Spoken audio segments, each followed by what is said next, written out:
And welcome. We are back. Pump Fake Pod. Little break in the action. People traveling, people working. You know how it is. But we're back, working again, side hustling. How we doing, fellas? Elliot, Trevor, what up, guys? I'm doing well, man. Sweating out some bets on this NFL, and that's about it. Glad the weekend's almost upon us. Some more football, some more action. So should be a good time. Yeah, working, grinding, ready to rock. I'm just ready for that Cubs Brewers series. How we feeling, Trevor?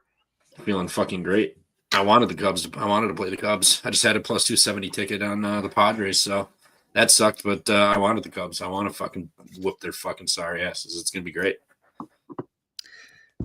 Does this get blocked? What do you guys think? I'm not really sure what you're talking about because I'm talking CUSA and MAC. No, I'm just kidding. It might be. Yeah, we're talking Rams, 49ers, and it's good. 2 seconds left. Yeah, Sky Wars. But yeah, CUSA, MAC, Trevor, talking baseball. It's about to come to an end. It's turn of the month. We got November rolling up. College basketball news constantly rolling up here soon. And funny enough, even though it's sad, I was really excited to share with my friends. Just didn't feel that much love, to be honest with it, across the board, not only here, but just in general. As I get back yesterday off of no hours of sleep because I was grinding at these events for like 16 hours a day, tossing and turning at night with fear. I come home from Minneapolis to Indianapolis, and there must have been a Horizon League media day or something happening because I run into Mr. Doug Gottlieb himself. Hello, what up, guys? Doug Gottlieb. And I shouted out the Pump Fake Pod in our podcast. When's he coming on? Maybe coming on, maybe not after seeing our preview from him. Trevor, should we get an interview with Doug Gottlieb for UW Green Bay? Yeah, I've got plenty of questions. First off, how dare you? Let's hear a couple questions. Yeah. Let me hear these. What are your top 3 questions? Top 3. You got plenty of questions. Doesn't even have to come. You You just fire them off immediately. What you say? Not top 3. Just let's hear 3. Yeah, just fire something. them off. Yeah. First question. You do both your national radio show, and coach the Green Bay Phoenix. How hard is it for you to actually manage to coach a Horizon League basketball team to win 5 basketball games? Considering you had a bunch of talent last year and you lose them all. Anthony Roy, you let go. You couldn't win 5 games, and you got embarrassed. Second question. Can we expect the same performance for next year? Because you made me a lot of money, and I'm actually kind of a fan of you for that aspect. And 3, when can you leave town? Because that would be great. So thank you. I'll hang up and listen. How much is your buyout is my question. And then also it's almost $1 million, which Green Bay does not have. We already know that. 1.3. Do you have a different alter ego wearing glasses as well? And tell us about your credit card scandal in the 90s also. But no, didn't go there. That would have been a low blow. He was with a kid. I do have rumor to believe that I saw Bart Lundy yesterday as well. So it was interesting. I was like, what's going on here in Indianapolis that I'm missing? Yeah, it was 100% Bart Lundy. 100% was Bart Lundy. But he was at the other gate, bald but tall player, had the black and gold. I was like, that's Milwaukee for sure. So Bart Lundy was in the distance, just missed some Horizon League action. Must have been a media day or something. So interesting coincidence happened to me yesterday, and got to shout out the College Hoops podcast to Doug Gottlieb. Let's see if he can get it done or not. All right, we're talking CUSA and MAC. All these conference previews. This is the Pump Fake Pod. Trevor Stooley at Stooley Picks, Elliot Money at I'm_money, and me at Michael_Huffer3. Follow us on Twitter. Follow us on YouTube. Like and subscribe at Pump Fake Pod. Give us a shout out. we're doing every preview freaking possible. And we know, even though, you know, there's viewers that are watching, every timestamp possible, every team chopping it up. How are we feeling about the CUSA and the MAC? We love the MAC. I got pride in the MAC. Ball State grad here, the Harvard of the Midwest, graduate with David Letterman. How are we feeling about the CUSA and MAC tonight, boys? Trevor, you're on mute. It'd be great per usual. These are always great conferences. So I don't discredit any conference for that matter. Yeah, no, usually I think I would be more more keen to talk to MAC, but I'm actually interested in some of these Conference USA teams as well. So I'm excited about both of these conferences tonight. Pretty equal. All right. In the CUSA conference, we'll dive into first. Kind of a lot of conference realignment in this conference, even since the early 2000s. Considering Louisville used to be in this conference, Cincinnati, UConn, stuff like that. So not only in just other sports, but in basketball, you know, they're kind of all over the place. CUSA, a lot of realignment, a lot of things change in the blink of an eye over 30 years of college hoops and football. But first, whoa, Coastal Athletic Association, Delaware Blue Hens out of Newark, Delaware, last season 16-20, CAA 5-13, finished 12th last year in the CAA. Now joining the Conference USA, Delaware, one of the first states. They're just feeling prideful, want to join the CUSA. Martin Inglesby, 147 and 137, 9 years, one returning starter. They've been bouncing around. I think they touched the A10. Can't remember what else they were in. Maybe I'm mistaken. I don't know. I'm over this conference realignment. But now we're in the CUSA, one returning starter. How are we feeling, Trevor, about the Delaware Blue Hens? I don't mind them. You know, only one returning starter, but coming to a new conference and carrying one start kind of could be an issue, especially going from the CAA to Conference USA. But CAA was good last year. They had some great teams. So I mean, maybe the transition won't be as bad as it looks. They lost their top 3 rebounders. They lost 3 of their top 4 scorers, so that's going to be a hurt. But they get this Tyler Hauser kid back. They lost him from injury last year in August. So that's going to be a huge interior help. And then they brought in a 6'9" Villanova transfer to help with that also. So essentially 2 new players coming in the inside. Could be an adjustment, but getting some size in there, which they didn't have last year. So that's nice. They have pieces to rebound after a bad year last year, gaining some size and experience. But the new conference, losing your top 3 players, you're bringing in two key interior players that should work out. I think Delaware should have a decent year. I don't think they're going to contend for this conference or anything, but I don't think they're going to be one of the worst teams in this conference either.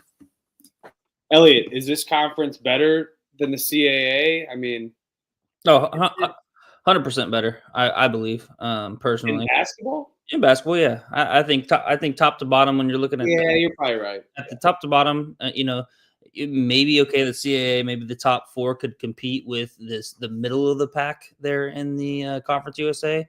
But when it comes to the cream of the crop, especially particularly the last couple years, I mean, Liberty, I think they would not necessarily run through the CAA, but they'd be, you know, finishing at the very top. Not to mention, you know, Kennesaw State, what they did last year. And they bring back a lot of pieces too. I think, you know, those 2 teams in particular, you know, Middle Tennessee State, we've seen them, how good they can be, how prideful of a program. Western Kentucky, I think they're going to be down this year, but another team that I think is more so a little bit better than kind of the CAA. And that's kind of where I think with Delaware kind of leading into my thoughts is, you know, they lost their 2 best players. Isaiah Pasha, he went to Virginia Tech, was the point guard there for the Hens last year. And then John Camden, leading scorer, averaged about 18.5 a game. He transferred to Cal. So I think they're going to miss those guys. And then I do think it's going to be, look, they were 5-13 last year in the CAA. Definitely not where they're used to being there in the CAA. I do think that they're going to take a step back towards just, I do think that this conference is a little bit better top to bottom. They're going to be tested. They're also going to have to travel a hell of a lot more than they're used to. So I really see them kind of finishing near the bottom of the conference this year. Don't think it's going to last. I think maybe this year is kind of one of the only ones where they'll finish near the bottom.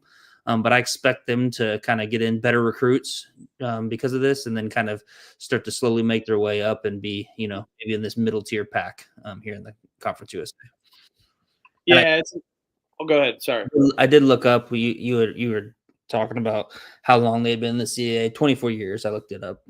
Okay, so I've been mistaken. I know some CAA and A10 transfers has happened, so same thing. I knew my head was playing tricks on me here. We all are lacking of sleep, just ready to rock these next 5 months of the season. You also bring in a transfer from South Carolina. I think it's a good piece. You bring in a couple good pieces from Cal State Bakersfield, USC Upstate. So interesting pieces added as well. And then also Njoku from Villanova from the size mentioned, like you guys mentioned. So it was a major step down last year, I think, for Delaware and what we've known them as, teams that made the NCAA tournament. But I like Inglesby. I like what he's built under the Blue Hens program. Jameer Nelson Jr., baby. So will that step be able to take that next step? We'll have to see. So sponsor me.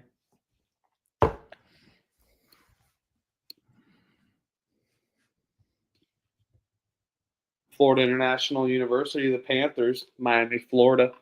Last season, 10-23, 3-15 in the CUSA under Coach Jeremy Ballard, 98-124, 7 years, 0 returning starters. Who's the guy that you say that this guy looks like? I forget. Coach Ballard looks like the cartoon character. Trevor, don't you have something? Didn't you? Was it you, Trevor, or was it? Yeah, Slideshow Bob from The Simpsons. Thank you. It's so true. Ever since you said that, I cannot get that out of my freaking out of my mind. That's the only thing I think about the whole entire time. That if I see him on the sideline, it's fucking hilarious. You bring in pieces. My mistake, reading my notes wrong. USC Upstate and Cal State Bakersfield to Florida International, but also New Mexico State, Zoddy Jackson. You bring in a Julian Mackey from Houston Christian. We love Houston Christian. They're kind of were surprising at home occasionally. I feel like we bet against FIU a lot, and they kind of, doink. And, definitely surprised us occasionally. And I felt their defense was always solid. Their guard play was pretty good, but they always lacked rebounding ability, which I think is a struggle point in this conference with the size going to be mentioned here in the conference. You bring in also a player from Samford, so he's familiar with running up tempo. So maybe they can do some change of pace under Ballard. 7 years, kind of mediocre, but who else are you going to get familiar with the program? I think they'll be a middle-of-the-pack team here in the CUSA, but maybe better than expected, especially better than 10th last year. I think due to the lack of the other talent in the CUSA as well.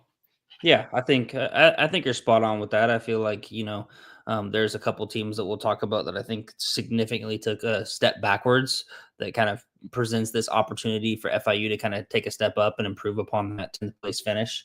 A guy that I'm looking kind of out for to make an impact is Corey Stevenson, transfer from Cal State Bakersfield, averaged 12.6 rebounds last year.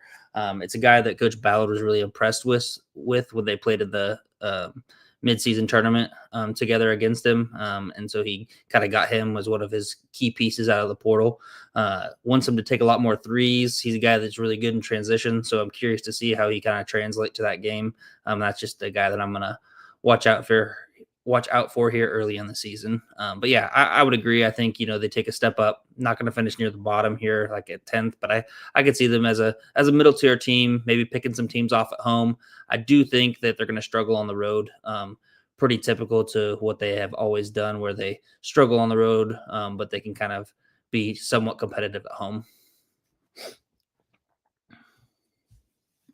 Yeah, FIU, no returning starters. They're returning 7.5% of your rebounds, 12% of your minutes, and 11% of your points from last year. I mean, it was like their best defensive and rebounding years as a program last year. So that was really huge. But the points, you could argue most of it's interior wise, due to them being one of the worst, I think, bottom 5 3-point shooting teams in the country last year. So that's going to be, you can only really improve from that aspect. Like if you somehow get worse, I'd be more impressed than I would be upset at if you somehow became worse than bottom 5th in the country 3-point shooting. But they got a decent amount of size every year, or all around, but majority of it's inexperienced players. Decent size, not great size. They have decent size, but they're really inexperienced all around for the most part. You lost, or you managed to get Arturo Dean, their old player, to commit, get one of his guys to commit. So I mean, we'll see how that pans out. But overall, I mean, Ballard hasn't been a great head coach. They had one of their better defensive years last year. Still lost a bunch of games because he couldn't shoot. So now if you improve all these inexperienced players coming in, and now you're going to be trying to be more offensive focused on making that, how is that going to affect the defensive and rebounding? So I'm not too high on this team. I think this is going to be similar to last year for FIU. They can only improve offensively. I think that's going to manage to take a hit on your defense and rebounding. So I think FIU is going to be a part of some more higher scoring games than they were last year, but I don't see them having a bunch of success in this conference yet again. I'd have to agree with you on scoring more points, but I can't agree with the size. I think they're going to have an issue with that and talent wise. But I think you're right about scoring, because picking up the pace is going to be key for them. I know they're able to control the pace and tempo on defense normally under Ballard at home, but they need to be able to run and gun with these teams on the road. So great insights there, guys. Any final thoughts on the Panthers? Nope. Sideshow Bob. Great call, Trev. Jacksonville State, the Gamecocks, Jacksonville, Alabama, last season 23-13, CUSA 12-6, tied for second under Ray Harper, a coach that we like. 169, 125, 9 years, 0 returning starters, though. Be a different unit for Jacksonville State, huh? A team that we really liked last year. I think they had a lot of discipline, played pretty well ball. How are we feeling about them? Who wants to take the floor here about the Gamecocks? Yeah, first I just want to say, hell of a job last year by Coach Harper. 23-13, tied second there at the Conference USA. They only had 8 healthy players on scholarship last year. They had to rely a lot on Jaron Pierre.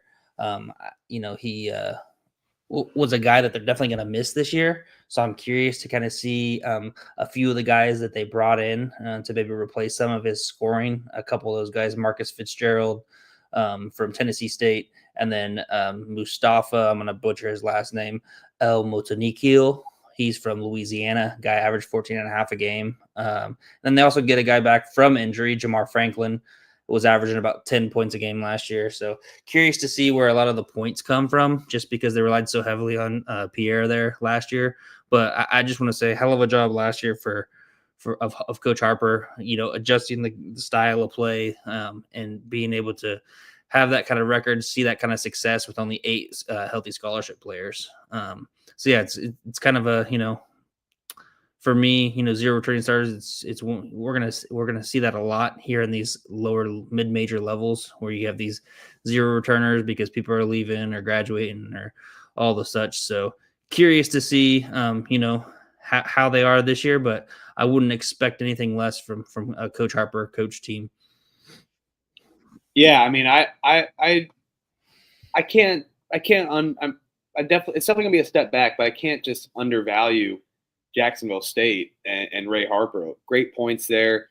You bring in Marcus Fitzgerald, Tennessee State, AC Bryant, Alabama A&M, a Tulsa transfer, and Jay Nash. So add a good backcourt. Talk about lack of size. I think that's going to be their issue this year. But I think they're definitely going to be – oh, gosh, sorry.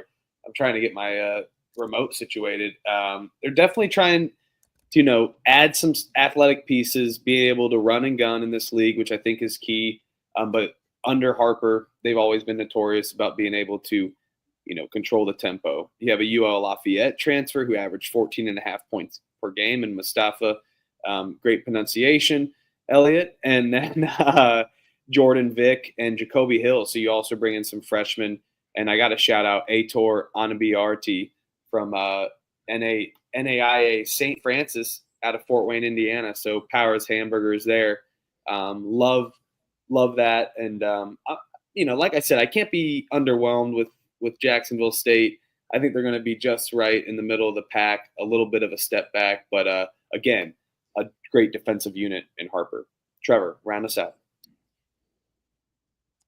Yeah, losing Jerron Pierre, huge loss. 94, played 95% of the total minutes all season, and he had 21.5 points per game and led the country in points.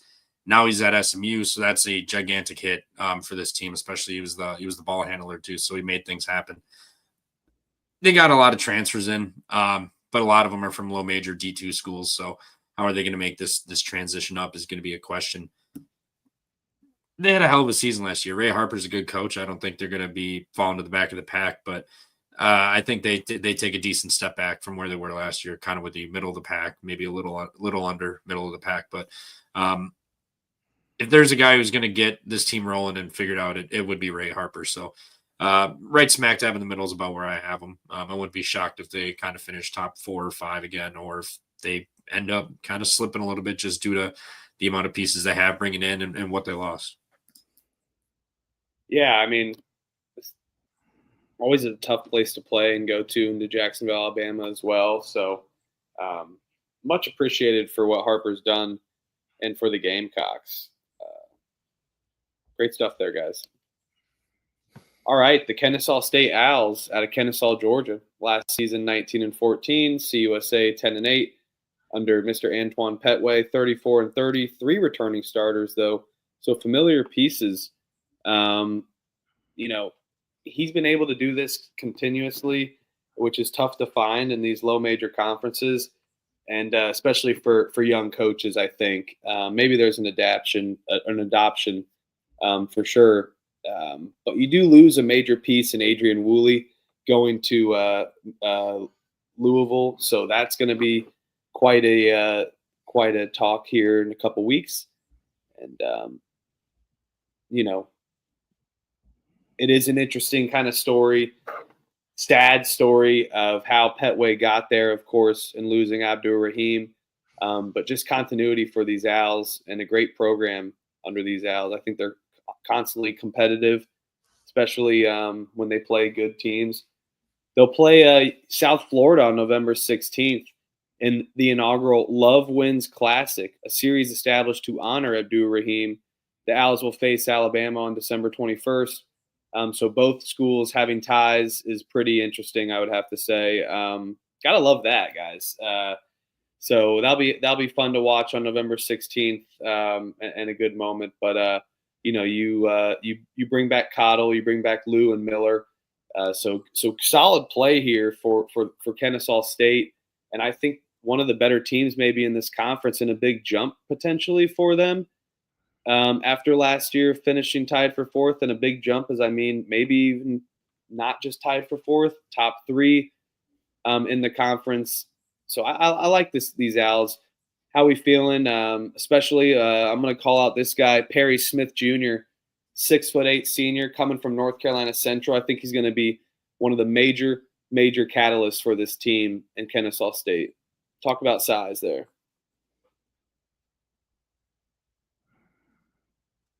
I like Kennesaw State this year.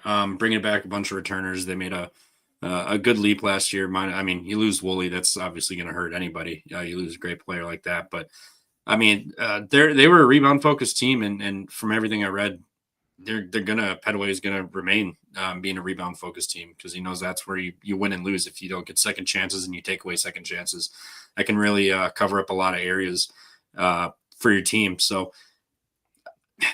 I like it. They brought in, they have still a decent amount of players from last year on top of the 3 returning starters, so that's huge. And this core group that they have back knows what's expected of them and what they need to do to maintain either playing time or the success to keep going. So they've got the culture and the pieces intact in place to make another potential run at this and maybe even take a step forward. I know losing Woolley is huge, but the pieces, culture, coach, he knows what he wants. His team knows what he wants and what they have to do. And look at the success they had last year. So I don't think they're obviously losing Woolley's big, but I don't think they're, oh, woe is me, end of the world type of stuff. So I like Kennesaw this year. I think it's going to be another great team from Petaway and whatnot out of Kennesaw, Georgia. So big fan of Kennesaw this year. Yeah, they rely heavily. He's got a defensive focus for his team. Really focuses on defense and rebounding in particular. I think that's not going to change this year. I will say they've got one of the better, home court environments there in the Conference USA. I mean, you saw. Shout out to Louisville for going there, playing them at Kennesaw State last year. Kennesaw State upsetting them. So the environment there, and incredible environment, especially when you've got good teams. The fans and the students really show up for them. But yeah, I mean, you lose Woolley, okay. Definitely going to be a piece that they're going to be missing. However, I really think it's just going to be another step forward for Simeon Cottle. I think he's got a chance to be a Conference USA Player of the Year type candidate. He's a big thing. He was second team all conference last year. I really like the fact that he's been there for all 4 years. He was recruited by Ibrahim when he was there. He stayed the course. Very rare in college basketball now. Everybody's trying to get the next best thing and transfer and get the more money. So shout out to him for putting in the work and being faithful to one school, kind of how being like an old school approach to it. And then another guy that I will say I think that I'm going to be high on this year was R.J. Johnson, 6'4" redshirt sophomore. He averaged about 7 points, 2 rebounds in the A-Sun, was an A-Sun all-freshman. He sat out last year at Kennesaw State due to a shoulder injury, had a torn labrum. So I expect for him to take a big step up and kind of fill some of that void that they're going to lose with Woolley. So, yeah, I'm right there with you guys. I think, they have a very good chance of possibly making it to their one of their only. I think they made it to the NCAA tournament once, maybe. So maybe I think they got a really good shot of getting their second NCAA tournament bid. Shout out Ken. Shout out Virgil. Nice guy. Nice job on the breaking even. Okay, I thought you had a hit. He did secure the under 51 though. Okay, nice. Let's go.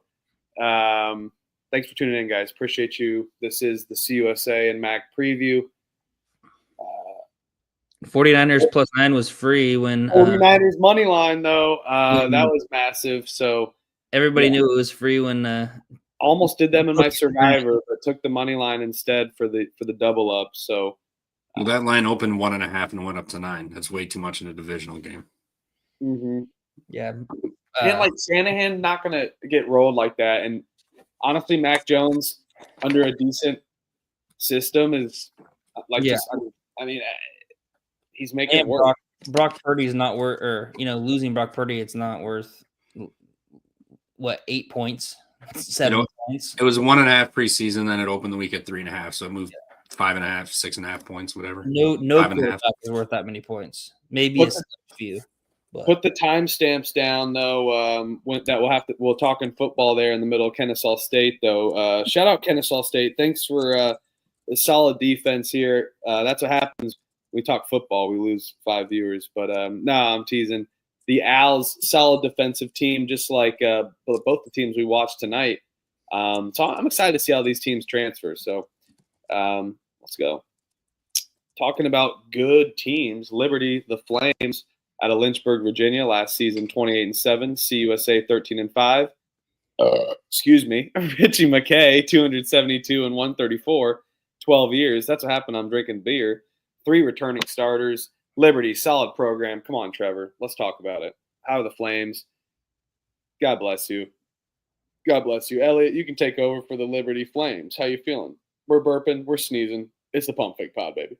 Yeah, no, I'm definitely high on these on the Liberty Flames. I think They were obviously one of the best team, I should say, in the Conference USA last year, and I don't think that that's going to stop this year. I think they're still going to be probably one of the best defensive teams there in the Conference USA. They returned both of their short little white guards, Colin Porter, Caden Matheny, and so when you return a lot of experience there, and you've had success with those same players, I'm pretty high on that. The other guy that they return, I was trying to remember his name. I could not. Cleveland, I think, is his name. He was all Conference USA third team last year, and I expect for him to take a big leap up as well. So they're fresh off of coming their sixth man of the year, got picked in the draft, first player from Liberty to ever get picked in the draft in 40 years. Coach McKay creates a great culture there. I mean, you look at it, they brought in Kyle Rode, just graduated from Liberty in 24. Now he's an assistant coach. So it shows you the culture that he has, and he wants to keep people in the system, keep people there. Yet another reason and example of just, Colin Porter, Caden Matheny, they're all staying there in Liberty, kind of building around that. 3 returning starters, just kind of like what I just talked about Kennesaw State. So, for me, I think Kennesaw State and Liberty are going to be battling for that 1-2 spot, if I could foreshadow a little bit.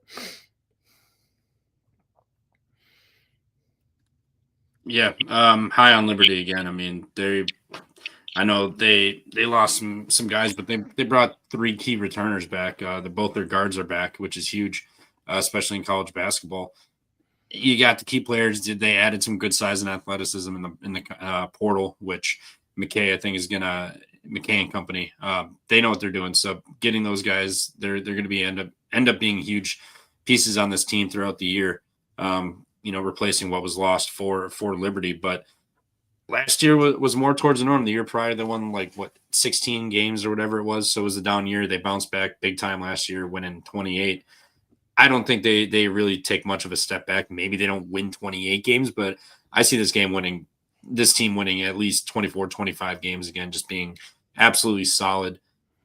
They return to the norm, and I don't think that's gonna digress much. I know there's a few teams in here that look to be improved, but there are a couple teams that also look to have taken a step back, especially one of the teams we're going to talk about coming up in a team or two. So I like Liberty. I think it's going to be another great year. I think they're going to be right there up the top.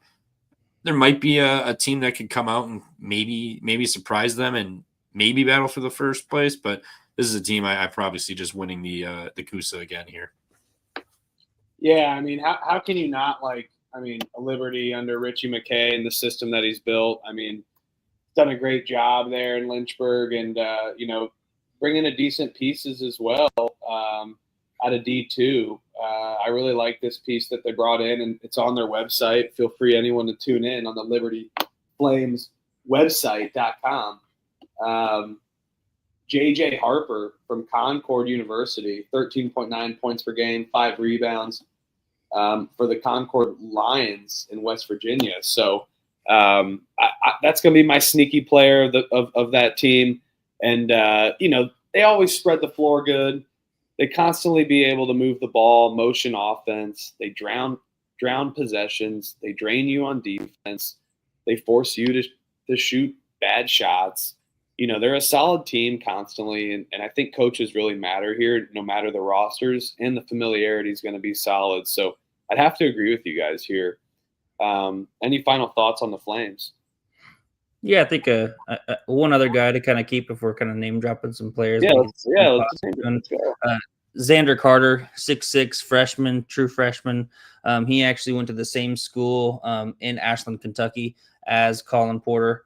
And so he's been kind of a piece that McKay's been recruiting for several years, averaged about 22 points a game last year as a senior.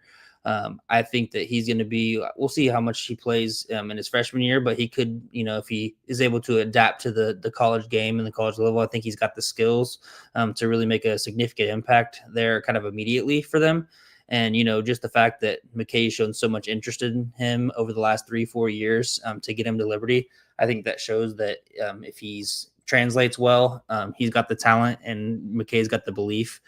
So I think that he could be a piece that you'll see pop up and help Liberty throughout this year. And look who it is knocking on the door. Nick Sirianni, coach himself. Appreciate you, man. Most knowledgeable CVV crew on the web. We love talking ball here, going through every conference, every team at Pump Fake Pod, baby. Let's go, Coach. Welcome back. Good to see you, dude. Constantly.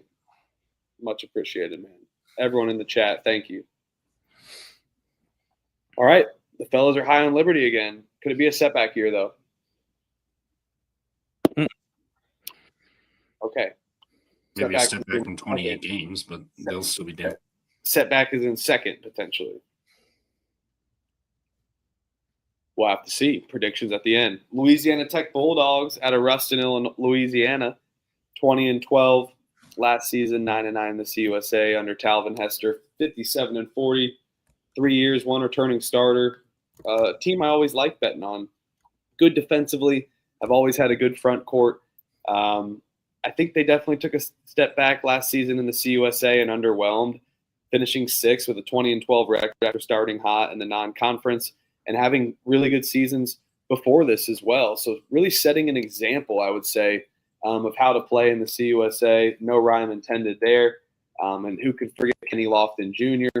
in that in and out game. So really like this team in Louisiana Tech, even with only bringing in one returning starter. I mean, you really bring in a ton of good pieces, I'd have to say. And under Hester, I think he is a good coach that can get them to where they want to go. They're going to be good defensively. They're even able to play against P5 schools solid defensively. And, they really played close games where they blew the lead a lot. So many games they blew the lead last year, which is just crazy. You do lose four starters, so maybe more of a hiccup than last year after starting out hot and then kind of losing light in the CUSA. So maybe just a reverse of that. But the pieces that you bring in are solid. So if anyone wants to touch on those, feel free. I do like these Bulldogs. I think that they definitely can make some noise, but they're going to be at the middle of the pack just due to a rough start, tougher schedule. But defensively, I think they're going to be able to keep them into games. So, feel free for anyone to touch on those pieces that they brought in with this new lineup under Talvin Hester.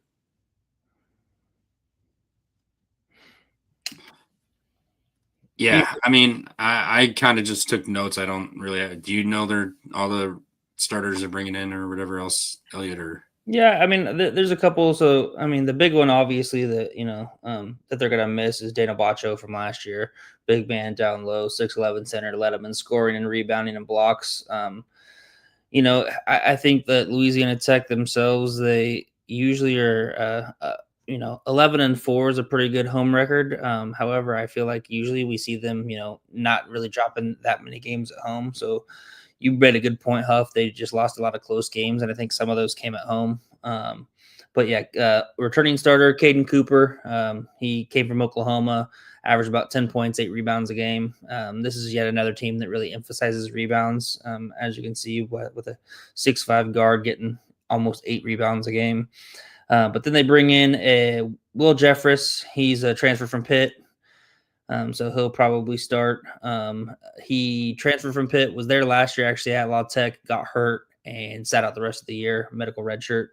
And then they also brought in a couple other pieces, more from the JUCO ranks and also some graduate transfers as well. 2 in particular, DJ Dudley, kind of 6'4" guard from Hutch Community College here in Kansas, averaged about 15 points a game.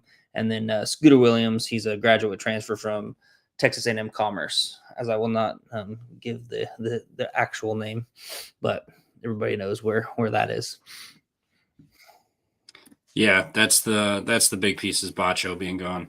That dude did everything for them, rebounding, scoring.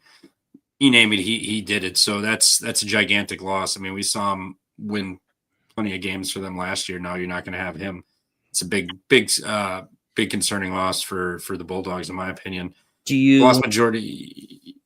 Got a question for you before you go on. Do you think that losing Bacho is maybe more of a kind of an addition by subtraction?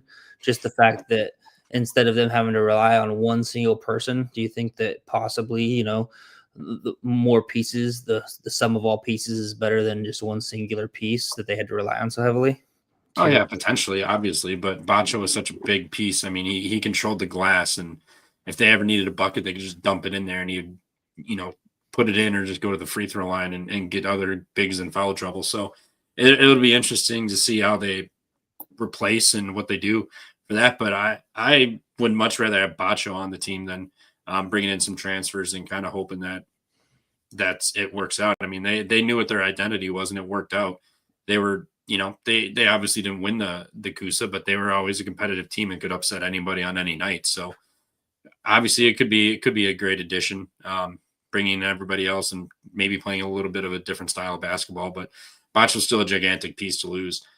Hester is a defensive-minded coach. He was from Houston and we're Texas Tech under Mark Adams and Kelvin Sampson. So that could be a big thing, is they're more of a defensive-focused team now while they try to figure things out. So they could really play some ugly basketball, but keep themselves in the game.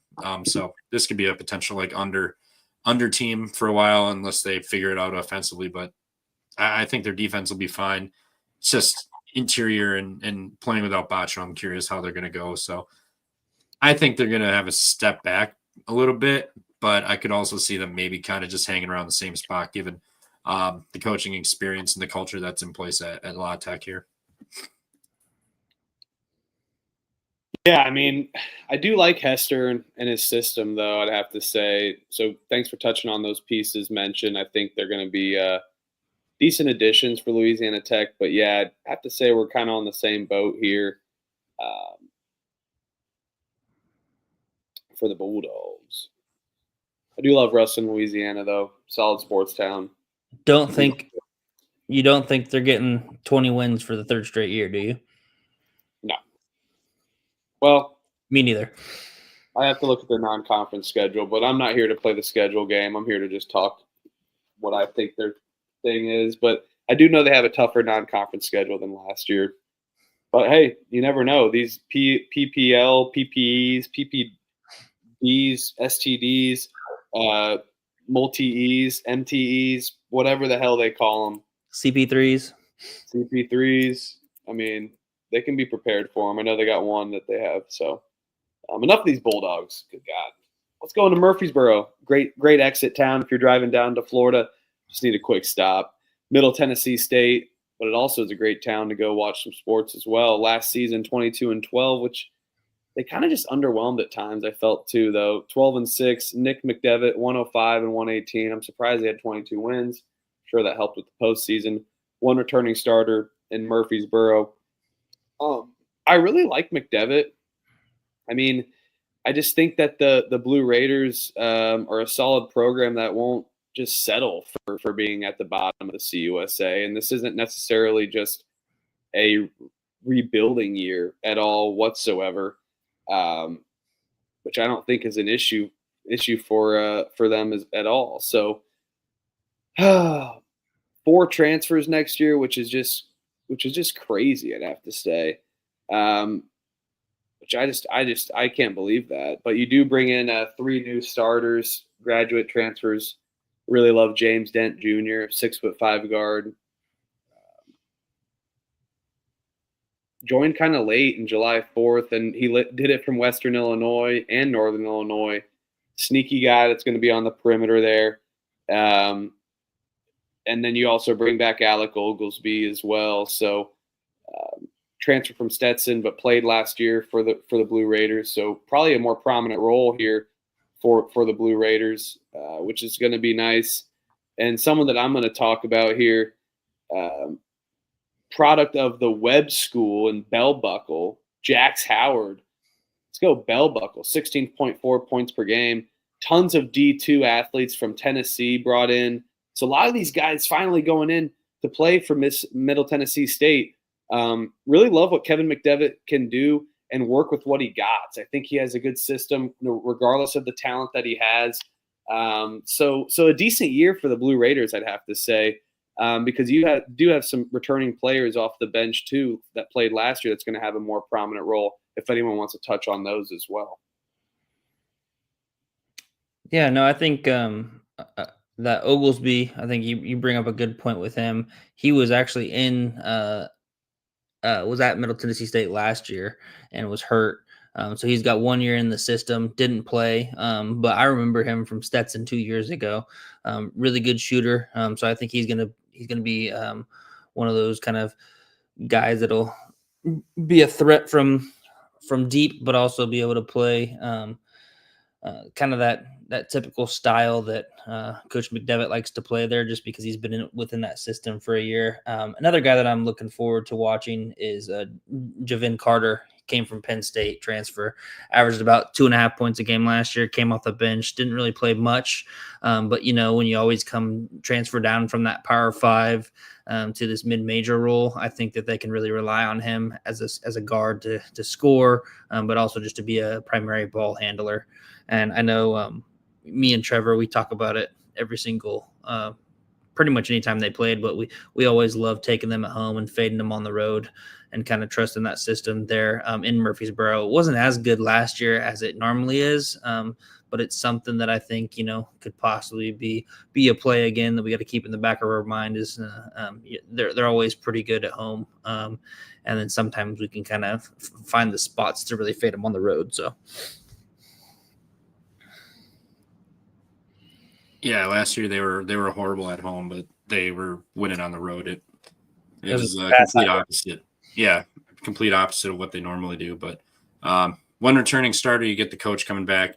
They return and bring in a ton of experience in this roster, including this kid from Pro League in Spain, Luka Jovanovic, played Pro League in Spain. So I mean, you bring in a ton of experience, and then you bring in a freshman, but he's also got experience playing pro ball. So, and McDevitt said that he basically almost played the same kind of offense that they do at Middle Tennessee. So he should be able to figure it out pretty quick and become a factor in this team. So I like that. A lot of experience coming back here.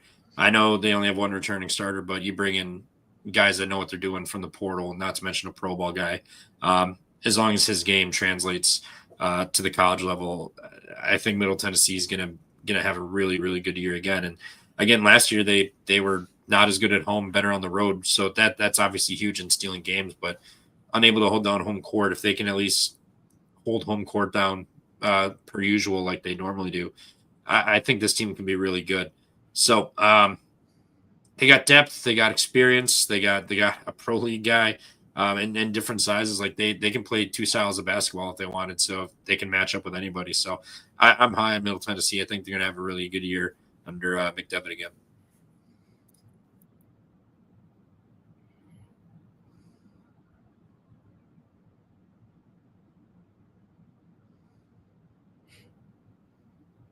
Sorry, I was having audio issues looking at both my screens. Whoa! Is this real? Is it really real? Missouri State, not in Murfreesboro. Where's Missouri, Elliot? Since you're kind of Springfield, Missouri. Is it not the capital? Jefferson City is, but right by Joplin. Last season, 9-23, 2-18 in the Missouri Valley. Got that right. Kwanzo Martin, great coach, 70-64, 2 returning starters under Missouri State. Is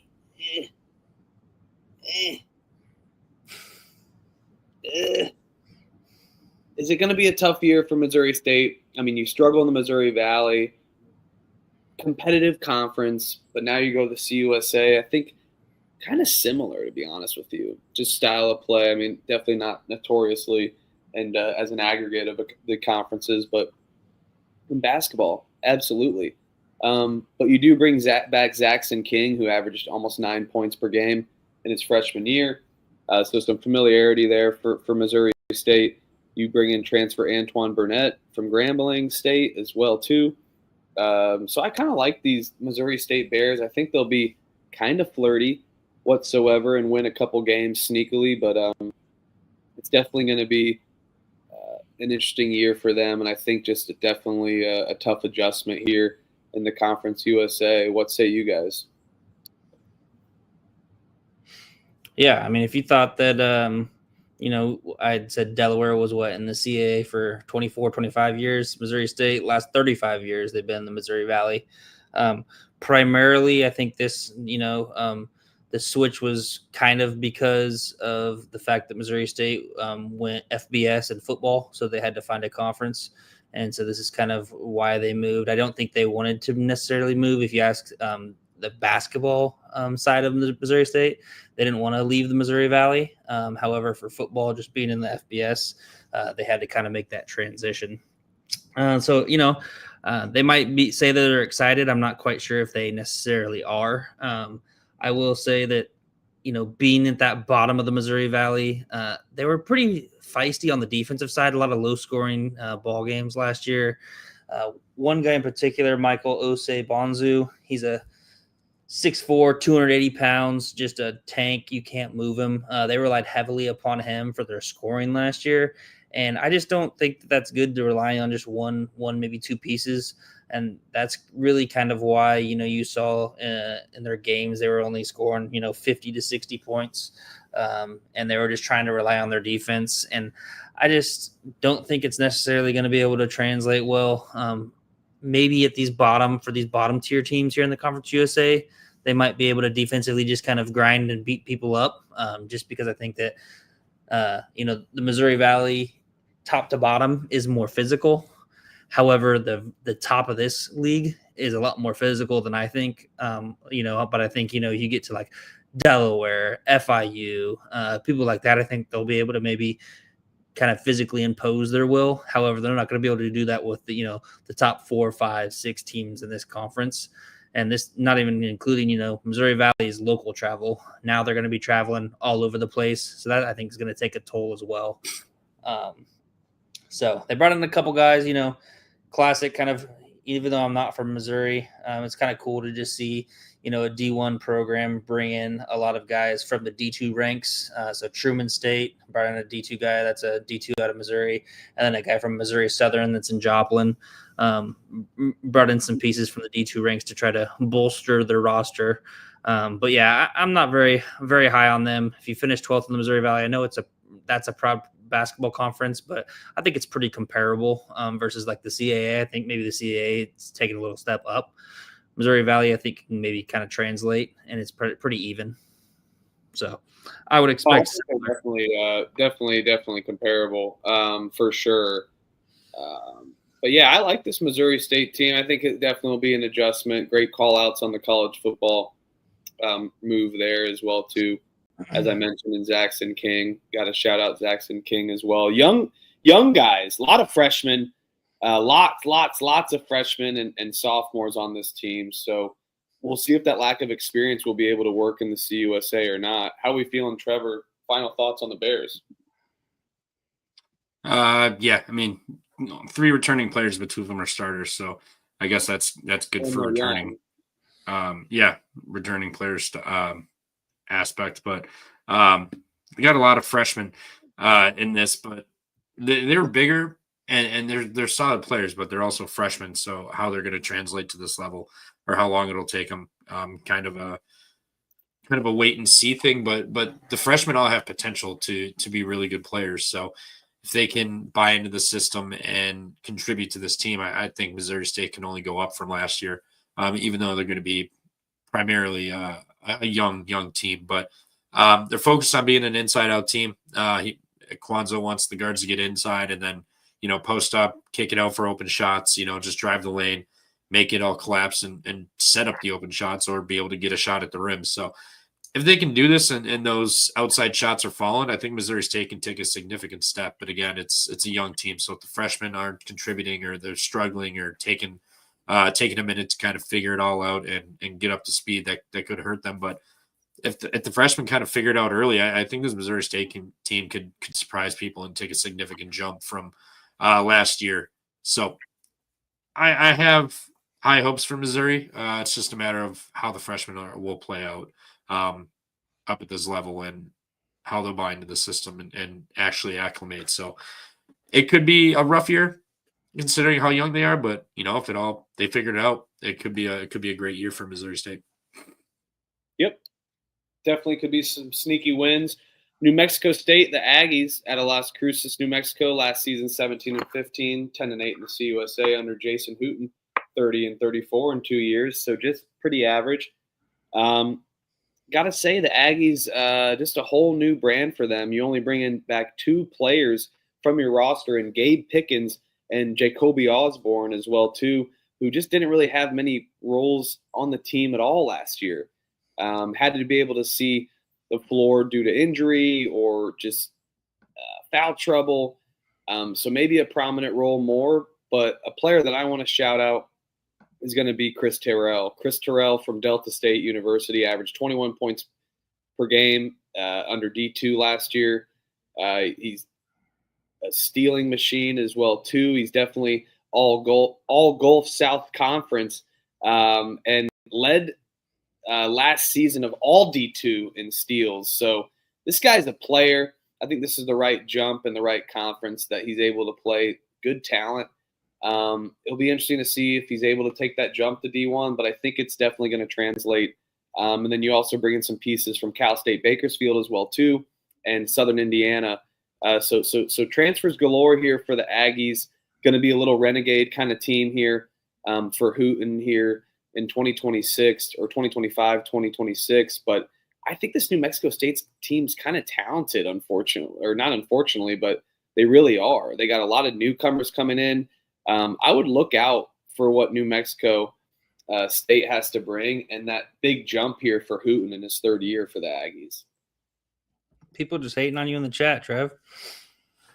Yeah, it's just toast. He had a good day, so now he's coming to talk shit. We're just going to disregard the last 2 days. New Mexico State. Let me pull up my notes. No returning starters. Hooten back. 2 total players are back, so this is a pretty much completely overhauled roster.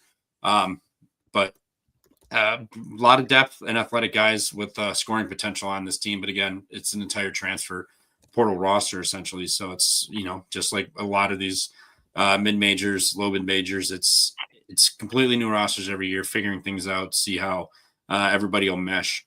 But they were decent last year. Hooten kind of built a culture, so he's going to instill it into these new guys. So we'll see how that turns out. But they were one of the worst teams in the conference shooting wise last year. You can only kind of improve from that, kind of like FIU from 3-point land. So I expect them to increase offensively and efficiently offensively. They can play multiple styles too, given the depth and size that they have at multiple positions. So I think New Mexico State can. I think they can kind of hang around 7th, somewhere around there. If everything clicks, having the ability to play 2 different styles and not be forced to be one-dimensional could be a huge help and help them improve this year. But I think no matter what, they're going to at least where they were this year. I think they're going to win, 9-10 games in Conference USA. But I think this roster also has potential to win another couple games and be more competitive in the CUSA, kind of trying to hang towards the middle of the pack there. So I like them. I think they're going to improve. So I'm fairly high in New Mexico State for New Mexico State standards, I guess you could say. Is this team top 5 in the conference? I think they have the ability to. I think their ceiling is top 5. You think their ceiling's top 5, Elliot? Yeah, they'll be in my top 5 for sure. They'll be in your top 5. Trevor says potentially. No, they'll be in my top 5 for sure. I think Coach Hooten's doing a good job there. They moved over from the WAC to the Conference USA there in 2023. First year came 13 wins. Last year improved by 4 wins, so 17 wins. Finished above 500, 10-8 in conference, tied 4th. I think if anything, they're going to be kind of at that level, maybe just above it. I know that they didn't, they lost a lot of pieces. However, I think Trevor brought up a good point. He's kind of created this culture. So I feel like they're just going to keep getting better within that culture that he's kind of set within these last 2 years. And I'm really high on the 2 pieces that you'd kind of mentioned, Jamel Jones specifically from CSU Bakersfield. He averaged 19 points a game, shot 36% from the 3, 86% from the free throw line. Trevor said they're a bad shooting team. They went out and got shooters and people that could score the ball in the portal. That was one specifically. He was a Big West newcomer of the year and second team all Big West. And we know we're very fond and high on the Big West quality of basketball. So the fact that he's coming over, I'm really high on him. And then the other one is Jalen Randall, comes from SIU, Southern Indiana. And, he averaged 15 points, shot 38% from the three. So the things that they struggled on, I like the fact there's some coaches that, I've kind of questioned what they've gotten in the portal because of the fact that, the things that they struggled with, they maybe didn't, get those pieces that they needed or to fulfill those things.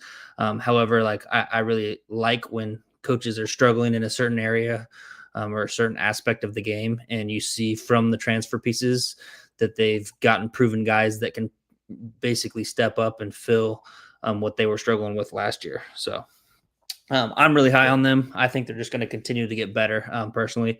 And if you think about it, Las Cruces, as far west as that is, it's a tough travel spot for a lot of these teams coming from the East Coast. And usually they partner it with UTEP. So it's a UTEP, New Mexico kind of two-step there.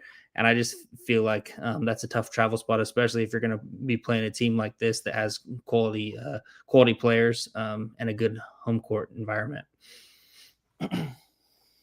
Hey, by the way, if you want to donate money, there's a nice children's cancer research fund that you can donate to that would make you feel much better than donating to draft. Let me just cover your face up because this is more important than your face. Hey, Chicago, what do you say? The Cubs are gonna win today. Oh, yeah. Oh, yeah. Trevor. Oh, yeah. Can't wait for Saturday, buddy. Oh, yeah. I'm watching baseball again. Uh-oh. I'm watching baseball. I will say it's probably not going to be good for your mentals because it's going to be fucking ugly. Well, I don't let sports get to me like some people's mentals, but it's okay. I've watched all 162 games. This team is not fucking losing to the goddamn Cubs. No shot. We have home field. After the first 3 games of the season, we were outscored 16-6. After that, we outscored them 30-22 this year. So do some simple math. What was the win-loss record? Just curious. It was 6-7. But after May, we were the worst team in baseball until fucking May 15th. May 15th. Prior to that, we lost you guys 2-1, and you kicked our asses. Ever since then, it's 5-5. But I'm just saying, 5. Don't bring up the runs because, you could lose 0-20, and then you could win 5-2, 5-3, 6-3, and still be down in 10 runs in the run thing. But we were outscored by 10 runs in 2 of the 3 games that you won to start the season against us, and then after that, just an absolute domination. Fly that shit, Trevor. Have to say the same to you, Toasty. Go ahead and fly that in your flag as well, too, and make it brown and yellow because they are the most overrated team in baseball. I don't even like the Cubs. Just a top 5 offense, great bullpen, great pitching.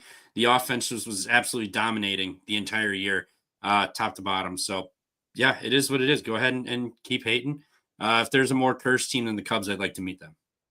If there's a more cursed team than the Cubs, have they had a World Series in this century? One in 108 years. Congratulations. Have you had a World Series at the Brewers? 1957. Nope, that's the Atlanta Braves. We're not getting into that argument. Nope, you don't understand what facts are. And I can't even scroll your Twitter anymore without seeing some of your bets. And I can't wait to see that Saturday as well, too. But not for college basketball. I have to agree with you with New Mexico State here. Hey, hold on.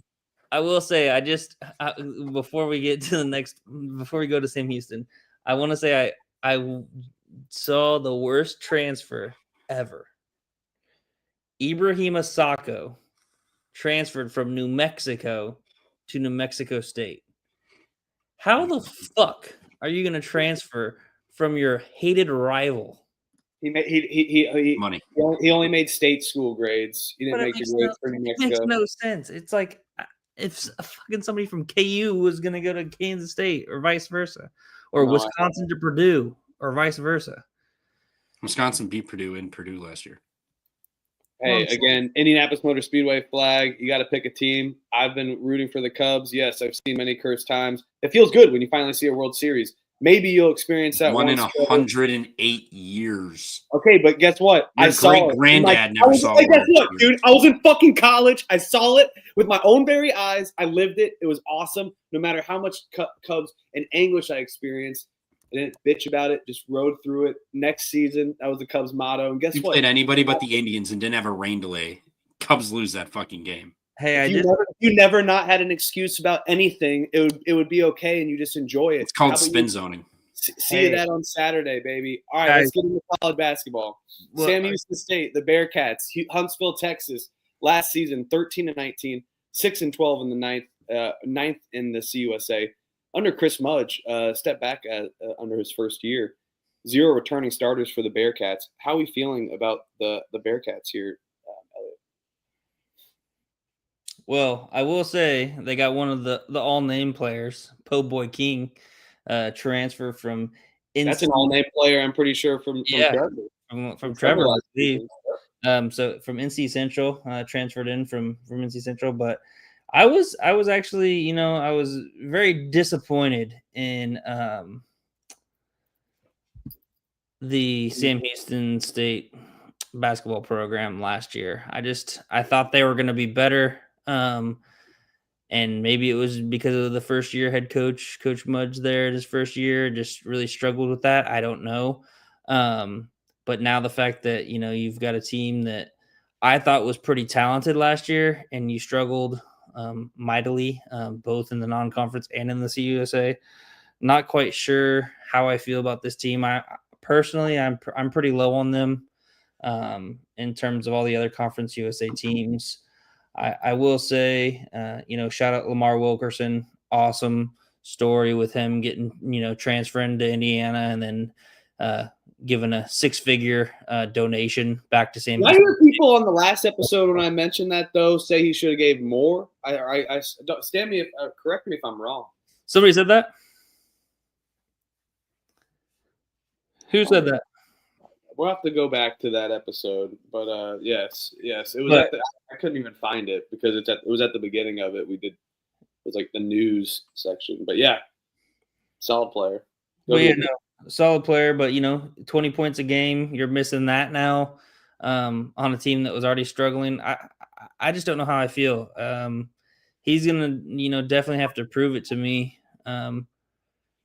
21-12 the year before, and now he goes 13-19. I thought it was going to be a similar year, maybe a little step up, if anything. And then it ended up being a disappointing season. So we'll see if he can bounce back.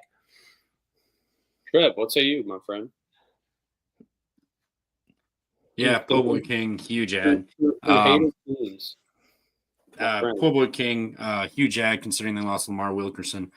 First team Alcusa, and then Khalifa Sacco. We're good. Khalifa Sacco, he's gone also 8 points a game, 6.5 boards, 1.3 blocks a game. But they got Damon Nichols back. He was out all last season, but he's a big man that can rebound on both ends, so they're a big fan of him. Again, getting Po Boy King to replace Lamar Wilkerson is huge offensively and being able to run the point. But the transfers they got, they need to acclimate to the higher level. They got a lot of lower end guys also. But given what they added to replace the holes that popped up after the end of the season with Wilkerson and Sacco leaving, if the transfers can get acclimated to this higher level of basketball and being able to basically be useful and help the team out, I think Sam Houston's going to be in for a big jump. I know losing those 2 players is huge, but they got the guys to replace them. Now they have talent, but they're new and they have to see how they work in this higher end of competition of basketball that they're joining. So I mean, obviously Po Boy King goes into that, but he's a damn good basketball player. I think he's going to be able to be to figure this out just fine. But it's the rest of the younger transfers and freshmen they have that really need to pick up the slack if they want to have a chance, because we saw what happened when Po Boy King is really the only guy that's doing anything. Great player, but he can't carry the team himself. So if he gets some supporting cast around him, I think Sam Houston can make a decent jump in the CUSA this year. you know what? Even though you have a nice name, doesn't mean you bring the best talent to lead the team. I don't think Sam Houston State's going to be all that great. I do agree with all your transfers and additions. I think they're going to be solid, prominent pieces for the Bearcats. All right, the UTEP Miners for the El Paso, Texas.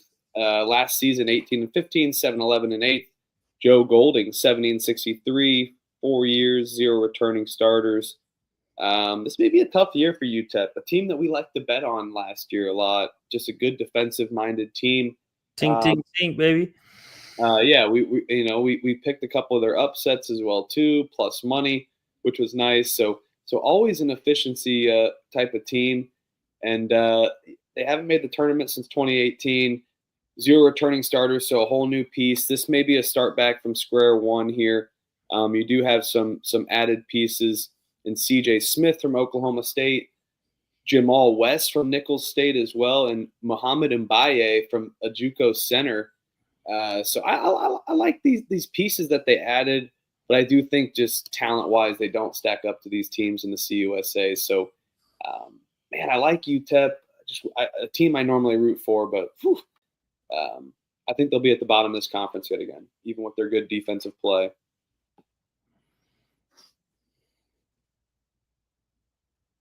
Trev? Yeah, where's UTEP? No returning starters. They did hire 4 new coaches, assistant coaches, so that's going to be interesting. But one of them was Steve Green, who won a JUCO national championship, so he's got tournament experience and knows what goes into the grind of winning postseason and getting to the postseason. So I think that's going to be a huge help for Golding here. But yeah, I mean, they returned 3 total players. So again, another team that was ravaged by the portal and graduation, and now they have to bring in everybody and figure it out. But they got great size and length at the guard position. They added from Louisiana Monroe and then JUCO again. So another JUCO player that is coming up to the D1 ranks. How is he going to transfer or figure it out? But his coach, Steve Green, is going to be there with him. So I think that's a plus for that he'll absolutely be able to have an easier transition there. But if their guards can end up making an impact, I think they got the guys down low and the size, to be competitive. And if the guards and these coaches kind of are any better than last year, I mean, again, bringing Steve Green with that JUCO transfer, huge. The experience he brings and knows what goes into winning games and getting to the postseason. I think it'll be a big addition for UTEP. So I like what UTEP's got this year. I think they're going to make a decent step, significant step from being 8th last year. Yeah, I mean, you got to think what Joe Golding's brought, 70-63 here for 4 years. So he's a known winner, which is solid and can transfer in these types of conferences. So even with the lack of talent that we've mentioned, maybe that they can do that and bring it in. Elliot, did you say something? I had to leave. So No, you're good. I think, it's one of those things where they're going to be kind of, I feel like maybe about the same, maybe a little bit better, like Trevor was saying. It all is going to kind of depend on, how those transfers that they brought in kind of mesh together, as is with everybody. But they brought in some good pieces from the Power 5 ranks. David Tibet comes in from Seton Hall, didn't really play much, but averaged about 2.5 points, 2 rebounds. C.J. Smith from Oklahoma State. And then a Nicholls State transfer, Jamal West Jr. So yeah, it's kind of like, one of those things where he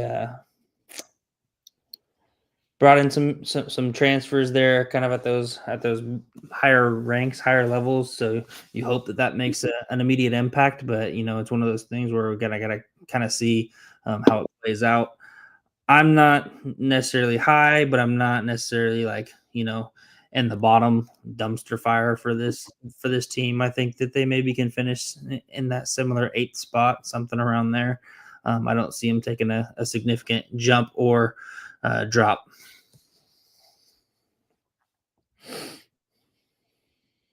All right. Some disagreements there on the Miners. Final team in the CUSA, Western Kentucky. Another team that we love, the Hilltoppers, out of Bowling Green, Kentucky. Last season, 17-15. Not the second time, or not the only time we'll mention Bowling Green in this preview.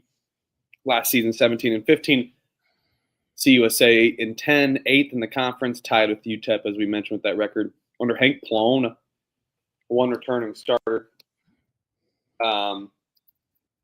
And this talk about underwhelming last year for Western Kentucky, man. I think they do have talent this year, even only bringing back one returning starter for Western Kentucky. I love the pieces that they brought in as well from Texas A&M Corpus Christi. You also have Jack Edelin, Kate Unseld coming back, which is maybe going to step into a prominent role. You kind of have a lot of D2 JUCO guys, which isn't really normal for Western Kentucky. So Trevor making points about how they're able to take jumps in these types of conference. You do bring in a piece in Cam Hafner from Evansville, shout out Indiana, even though it's pretty much freaking Illinois as well. And, you do have some size advantage bringing in a 7-foot senior from LSU and Noah Boyd. I think he'll be able to take a major jump, and that's some unrecognized size in this league and conference. So tons of different pieces. Grant Newell from North Texas, Louis Simona from Stonehill, just all over the place. Got to love this type of stuff here for Western Kentucky. I think just with who their program is, what their program normally is in general, with the lack of talent, I think it's still going to be a lackluster year for the Hilltoppers, but lackluster would be less than top 5. So I think that's kind of their ceiling this year, unfortunately.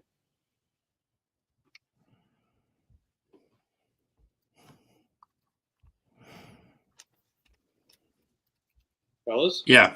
Well, let me find my Western. One returning starter. They got their head coaches coming back.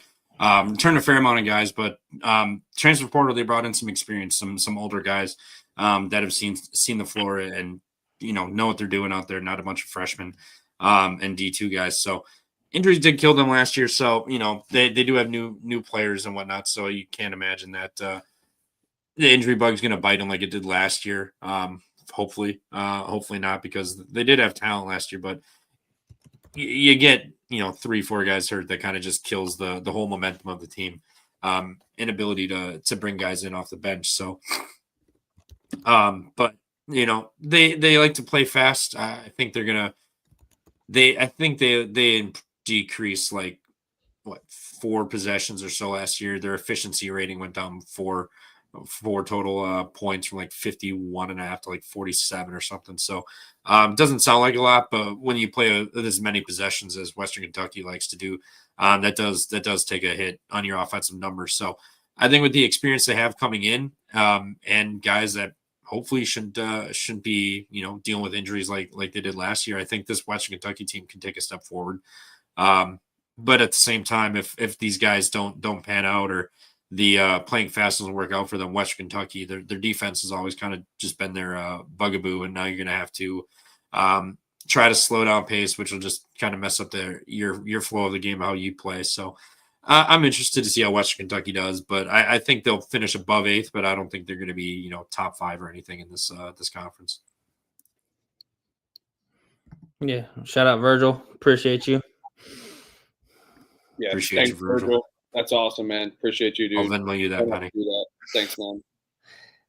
But yeah, no, I think that Coach Plona realized the fact that, they were 234th in offensive efficiency last year. That's just something that's not going to get it done, not going to happen to be successful here just overall, but also definitely in the Conference USA. So I like the pieces that he brought in to kind of combat that. Like you said, a lot of them were from the JUCO ranks. A guy that I'll kind of point out, Ryan Myers, averaged 13 points, 3 rebounds for Western Illinois. He actually played under Plona there at Indian Hills Community College, where he was before he came to Western Kentucky. So I think that the experience and the kind of the relationship that they built, I think he'll be able to take a significant jump up in his play. But also, second team all OVC last year there at Western Illinois. So I expect Ryan Myers to have a big year for the Hilltoppers. But yeah, I think Trevor said it perfectly. It's one of those things where if it's if the pieces work and they should be, very competitive in that kind of the top of the conference. I don't see them being in that top 3 with some of these teams that we've already talked about, but they definitely can be competitive and take a step up from 8th. I'm a fan of Hank Plona, man. I don't know. I got to see it. I mean, I'm not going to attack his character by any means, but we are going to share a screen. I think we already did, unfortunately. So sorry you have to see this again before we move on into our rankings. Hank Plona, look at that. His dating app picture from a while back. Look at that. Hank Plona is not what he looks like anymore. Now he's kind of just like, yeah, I can booze at a bar till about 2 in the morning. Catch me at the bar till 2 in the morning. I can't see it. Let me add it to the stage. Oh, shoot. Thank you. There we go. Okay. Here we go. Here's his dating app picture. You see that? There's Indian Hills Community College, baby. And then, hey, here's him talking at a bar here, being like, hey, listen, talking politics with a stranger over a few IPAs. I sniff expo markers for a living. Hey, will you give me a ride home? I can't drive. Will you give me a ride home? Sorry. That's what Mark Few should have done.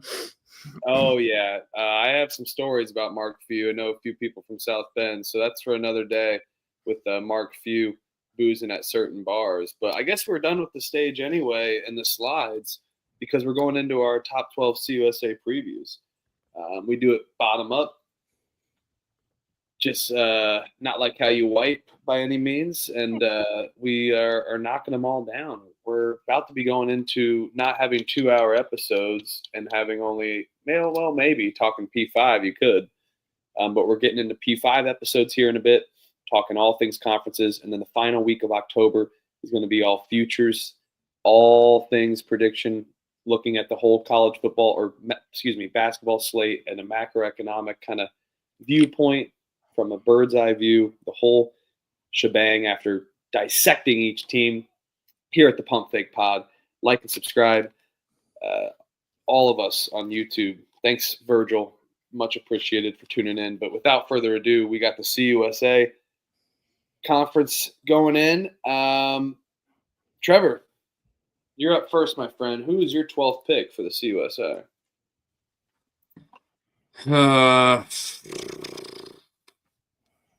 Probably just got to go Missouri State based on what they were. I don't think they're going to be finishing 12, but just on paper right now, I got to go Missouri State.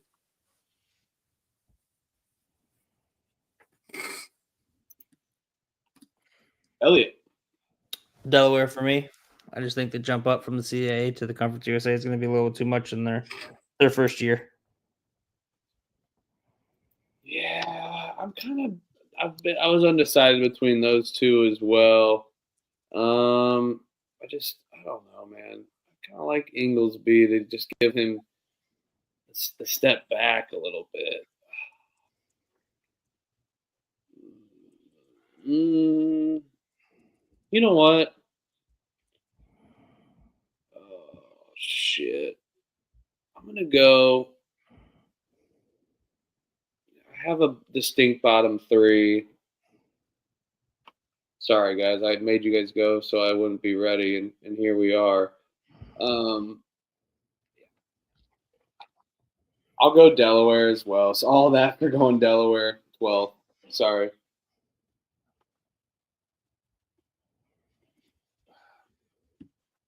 I got FIU as 11. FIU, you said? Yep. I'm going to go UTEP here. I'm going to go Sam Houston State. Delaware 10. I'm going to go Missouri State at number 10.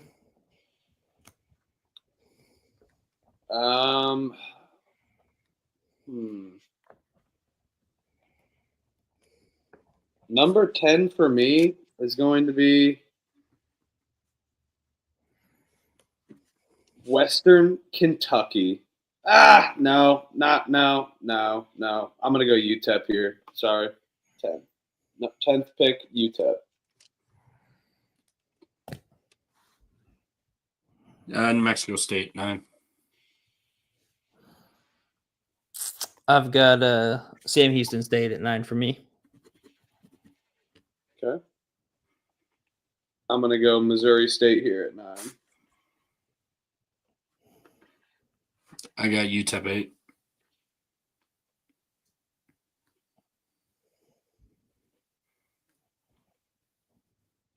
I have FIU at 8. Likewise, the Florida International Panthers at 8 for me as well. Western Kentucky at 7. I've got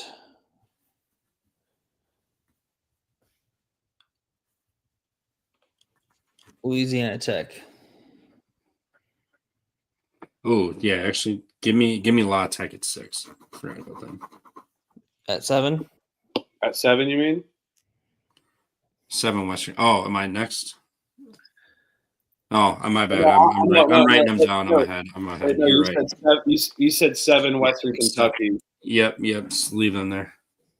Because I had 8 Florida International and you guys were doing your 7, so I'm going 7th as well, with the Western Kentucky Hilltoppers as well. 6 is La Tech. 6 for me is Western Kentucky. We'll flip flop on those. 6 for me is La Tech also. Trev. 5 is Sam Houston. 5 for me is going to be Jacksonville State. This is where I think it got tough for me, kind of, to be honest with you.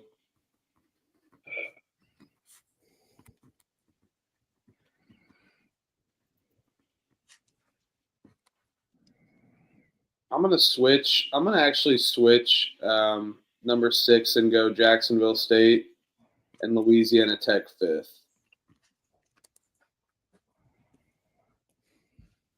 We on 4? Yep. Jacksonville State.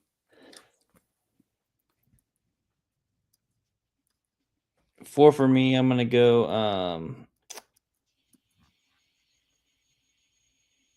Middle Tennessee State. 4 for me is New Mexico State. 3 is Middle Tennessee.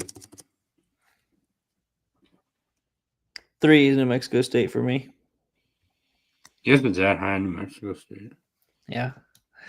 3 is Middle Tennessee for me. Just another 3 position for them. 2 is Kennesaw State. So that would put what at 1? Liberty. All right, I'm going to flip. I'm going to go – I think everybody's going to go Liberty 1, so I'm going to be contrarian. I'm going to go Liberty at 2, and I'm going to go Kennesaw State at number 1. I am not going to do that. I'm going to have to go with Liberty winning the CUSA, but they don't win their conference tournament. So for me, 1st Liberty, 2nd Kennesaw State, 3rd Middle Tennessee, 4th New Mexico State, 5th Louisiana Tech, 6th Jack State, 7 Western Kentucky, 8 FIU, 9 Missouri State, 10 UTEP, 11 Sam Houston State, 12 Delaware. Fuck it. I'm going to do Delaware 11th and Sam Houston State 12th just because I can't do Inglesby like that. What do you guys got? Top to bottom. Liberty, Kennesaw, Middle Tennessee, Jacksonville State, Sam Houston, La Tech, Western Kentucky, UTEP, New Mexico State, Delaware, FIU, and Missouri State.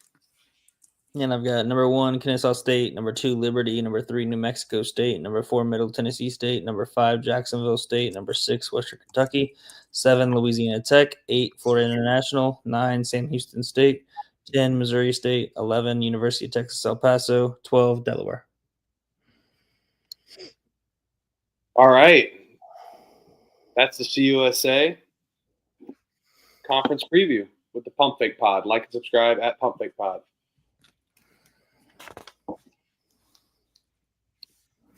All right. The MAC. Ooh, baby. MAC graduate here. I think I'm the expert here. You go first. Sometimes I couldn't get the read right on Ball State last year just because they flat out kind of sucked. But we did have a couple live caches. That was fun. And stay tuned. Speaking of live caches, maybe some live watch parties this year for some major slates coming up here in November. But hey, top team in the MAC every year, the Akron Zips, and boy, do they bring back some fun even with only one returning starter because John Groce returns out of Akron, Ohio, 28-7, 17-1 in the MAC, winning games on the CBS Sports Network constantly. This Zips team, I mean, enough said. Do we really have to get into it like this much? I mean, these guys constantly work with what they got, no matter their talent, even losing players last year. But you do have 5 players returning for the Akron Zips. You also have some transfers coming in. I think that with only one returning starter, 5 returning players, there is some continuity. But it's tough to bet against the Zips with the lack of talent in the MAC consistently. I feel like this is a top-heavy conference. The middle of the pack is the middle of the pack, and the bottom is the bottom of the barrel. Like, we get where these positions are, and these predictions are predictable. A little word of mouth, but gotta shout out Ognan Stankovic. Let's go. Little Serbian guy that's from not little at all, 6'8", but was getting looks from a ton of P5 schools. Gotta love this. He might be a little sneaky guy off the bench for the Zips. Love what Groce can bring. They're going to have a solid amount of depth yet again, and they always like to rotate in a ton of guys, force you down on the perimeter, play a good amount of defense. And like I said, take you out on the perimeter with their solid backcourt under Groce's system. So, yeah, I mean, how can we not like the Zips? They'll be at the top of the leaderboard yet again for the MAC. Yeah, only one returning starter, but you got John Groce back again. Huge. He's got the culture in place, so the players they go and get and retain know what's going on and what they need, and this coaching staff knows exactly what kind of player they need to continue this. And last year they played much faster and they were really efficient and kind of shocked the system of the MAC with how they changed up from being a slower team to playing absolutely fast. So I think it kind of just continues again this year. I mean, granted, one returning starter, but they got a good group of returning core players that know what's needed and can help the new guys. And they've been practicing a lot this offseason. I was reading, and they're doing just as fine. So it doesn't look like last year was such a blip. It looks like they'll be probably even more effective this year. So I got Akron just being an absolute powerhouse in the MAC yet again. Yeah, I mean, they not much else to say. I just will thank them for the MAC Player of the Year, Defensive Player of the Year, Nate Johnson coming over to K-State. So thank you, Akron, for Nate Johnson. But yeah, they like you guys said, they bring back 5 players that averaged over 15 points in 15 minutes a game, 6 points a game. So they're just kind of reloading as they usually do. One guy that I'm looking forward to watching is Tavari Johnson, the point guard there at Akron. I think he just takes yet another step up. Averaged 13 points, 4 assists last year. Shot almost 40% from the 3, over 90% from the free throw line. I think he's just going to elevate his game now that Nate Johnson's not there. Nate was kind of a point forward type of a guy who took care of the ball, handled the ball a lot. So I expect Tavari Johnson to take a significant step forward, just with all the responsibilities that are going to put upon him. So looking forward to watching him for sure. Yeah, great points there. I think we're all Pump Fake Pod is high on the system that Groce's built. Oh boy, if you don't know, alumni here from the Ball State Cardinals out of Muncie, Indiana, the Harvard of the Midwest. Last season, disappointing, 14-17, just a lackluster non-conference, poor wins, and just couldn't get anything going in the MAC. And could only play one half. But under Mike Lewis, his 4th year now, 49-45. They didn't fire James Goldberg for about 11 years, and he had a losing record. So I think Mike Lewis is safe, just considering his ties to the state of Indiana and his background under Steve Alford. But a whole new roster switch here with 0 returning starters. Maybe that's a good thing, but you do bring in Caden Fish, a redshirted sophomore from Iowa State, which is going to be a solid piece. And then St. Peter's transfer Armoni Ziegler, half-brother of Zakai Ziegler, who had some NCAA tournament experience as well too. He's a solid dude. I like St. Peter's and what they can bring. Or for Armoni Ziegler, I think that's a great piece. You also bring in Juwan Maxey from Youngstown State, Devin Barnes from UTEP. I mean, I think Lewis has to be kind of happy about this roster, although it's more of like, oh shit, what do we do here kind of roster. It's a whole new piece that you have to bring up. I'm sure you guys can touch on some other pieces. I mean, not to mention a couple JUCO transfers, Kimbrough Jr., 6-foot backcourt guy that's going to be added that, and then freshman as well, Camden Carroll. So you're kind of building up the program, getting McKee Leach, freshman from Ohio out of Toledo. So look out for, or excuse me, I'm all over the place reading anything and anything. Joey Hart, excuse me, is the only returner for Ball State. So my notes are all scrambled here. But you do have bringing in Preston Copeland and freshman and Zane Doty as well, sophomore. So gonna have to rely on some guys that just aren't quite there yet, and then some redshirted players as well too from the JUCO spot as well. So yeah, I don't know. I'm not too high on these Cardinals, but I kind of have to be. I'm kind of forced to be. And I think Mike Lewis has to be as well too. But he's not only rallying behind these young guys and looking for the future. He's been able to win games with 49-45 records. So Ball State's always going to be able to sneak out some crazy wins, just like we saw with that Toledo game last year. That was fun. Kent State, but just they haven't been able to do much. And I hope one day this program can get it to what it wants to be. And Mike Lewis has been trying, offering students free things, free beer. You can't beat that. Trevor's all in for that. Absolutely. So cheers, fella, to my Cardinals in Muncie, Indiana. But it's going to be maybe a middle-of-the-road year in the MAC again. But come on, I got to be higher on them, even with their lack of talent. Yeah, I think a piece that I'm curious to see is Caden Fish. He's a transfer, redshirt sophomore from Iowa State. Been kind of injured, not very much, not proven anything. But if you come from a program like Iowa State and you were recruited there, it means you definitely have talent. So I'm curious to see how he can perform at that lower mid-major level. And then a couple other guys, Elmore James IV. He comes from Ohio, kind of an intra-conference transfer. And then Cam Denson, another transfer, 6'7" grad transfer from Long Beach State. So, as you noted, and as I've, with those two players, he did a good job of bringing in some high D1 major type of players to kind of shake things up. And where he has, no returning starters, didn't have really much returning from last year. I think that might be a good thing for him. Sometimes, it's one of those things where it can be bad to bring in that many new faces, but I think he maybe just had to do a little overhaul to take that forward step like he wants. But like you said, I'm similar with you. I don't think that they're gonna take necessarily a huge step forward. However, I think they're gonna be kind of middle of the pack, maybe middle bottom tier. I think he's a good coach. I do. Indiana grad, is that correct? Correct, under Bob Knight.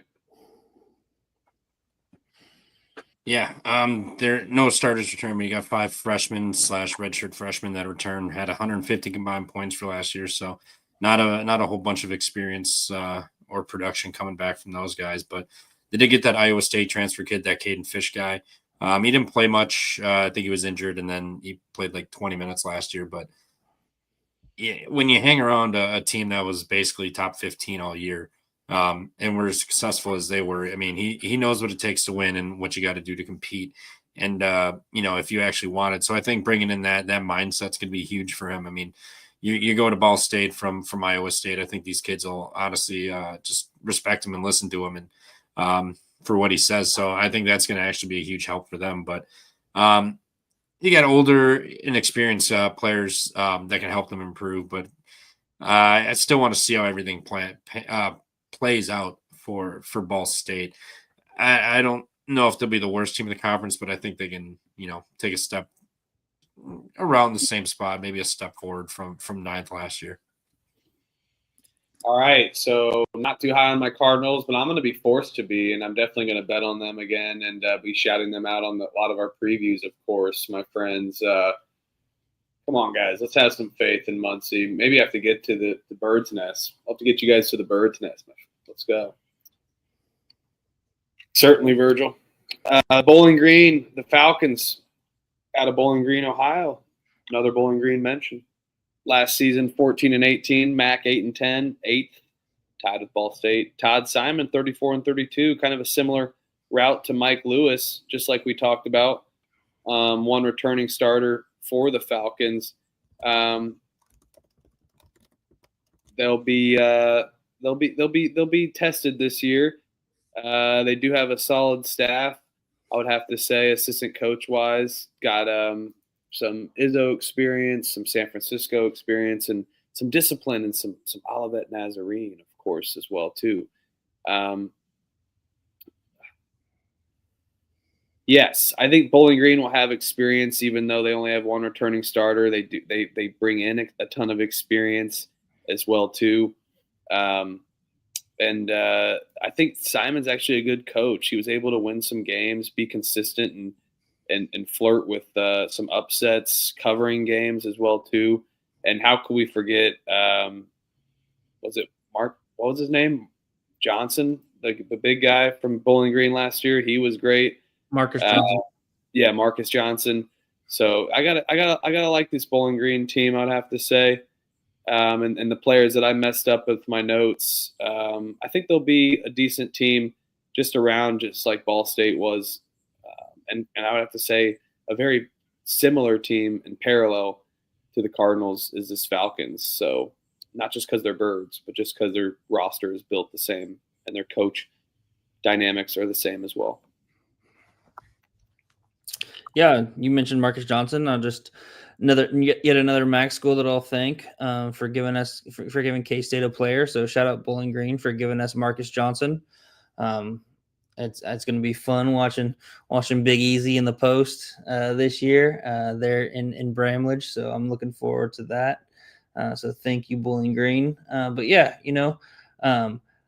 as we'll see as we kind of continue to talk about the MAC as a whole, they did a lot of recruiting in kind of the D2 ranks and NAIA ranks. And specifically Bowling Green, they kind of brought in a couple guys from that kind of that NAIA level as well.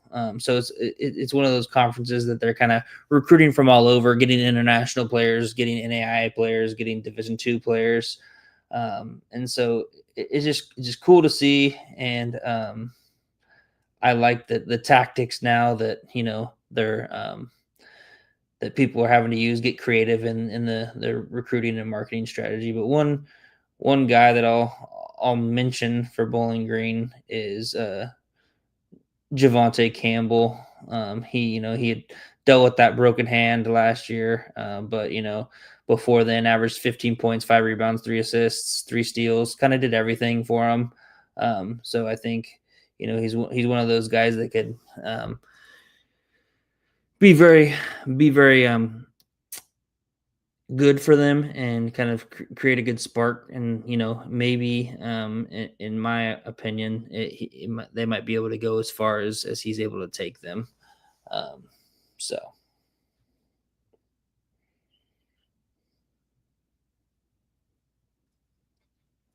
Yeah, Bowling Green. Yeah, one starter. They got a ton of size and experience on this team, so I think that's going to be huge, including guys coming off the bench. So, huge team experience. You got guys on the bench that can come into that. That's going to be huge. And then they only won 14 games last year, but given the amount of size and returning, experience and the experience they brought in the portal. I think it's going to be a huge addition for Bowling Green. I think they're going to be better than last year. How much better, we'll find out, given it's a bunch of transfers. But when you bring in transfers that have experience and know what they're doing, I think that's a huge addition versus just getting a bunch of freshmen that have talent that have never played at this level. The D2 transfers have to get on board quick. If they can figure it out and start to run with the normal guys here that have been up in this level, I think Bowling Green's going to be a deep team. I think they're going to be a team that can stay fresh and play multiple styles and kind of keep you on your toes. So I'm fairly high on Bowling Green. I don't think they're going to contend for the conference or anything, but I don't think this is going to be a team that was as bad as last year. I think they're going to be pretty well improved. I wouldn't say significantly, but I think they're going to be noticeably improved from last year. Yeah, couple other guys to mention. Like you mentioned some transfers. Justin Thomas transferred from Florida State, and then Javian Ruffin played about 20 minutes a game there at Colorado. So, some Power 5 bounce backs coming down to the mid-major ranks. And another guy I'll just shout out, Aiden Goins. I think he's kind of what they're thinking or hoping is going to be kind of Marcus Johnson's replacement. 6'9" guy, 300 pounds, lefty, can shoot it from the three. So kind of similar style, similar frame, just on the just as a left-handed guy. Averaged about 15 points, 5 rebounds at a community college, and was 45 of 101 from three. So I think they're hoping that he fills that void that Marcus Johnson left when he took his talents to K-State.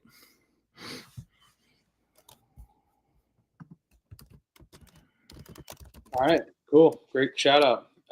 Buffalo Bulls out of Buffalo, New York, last season, 9-22, 4-14, maybe even a cheating scandal under George Halkovich III, 13-49, 2 years, 2 returning starters. We can shout all these players out, but personally, I don't really care about this team at all. I think this is going to be bottom of the barrel of the conference for me, even with your 2 returning starters that you bring back. I'll shout out some pieces that they bring in, I guess. Alexa Vlajic, some freshmen from Belgrade, Serbia. Matisse Butalicius from Lithuania, and then Evan Romano from New Jersey. So they're building in for the future, which I think could be good, but they'll be gone within 2 years from this program, to be honest with you. You bring in Ezra McKenna from the NAIA, Noah Batchelor. So those are some returnees. Tim Obo as well. And Batchelor came from the Terrapins. So people are kind of high on these Bulls. Me personally, I am not. And the record speaks for itself. And I don't think they're able to do any talent. And hey, Sana, thanks for tuning in. And yes, we're covering all the conferences. Appreciate you tuning in for all the conferences. And I think Virgil's talking about Bowling Green there, not the Buffalo Bulls. So, yeah, not too high on the Bulls for me. I think under Halkovich's system, they kind of just lack a sense of identity as well, too.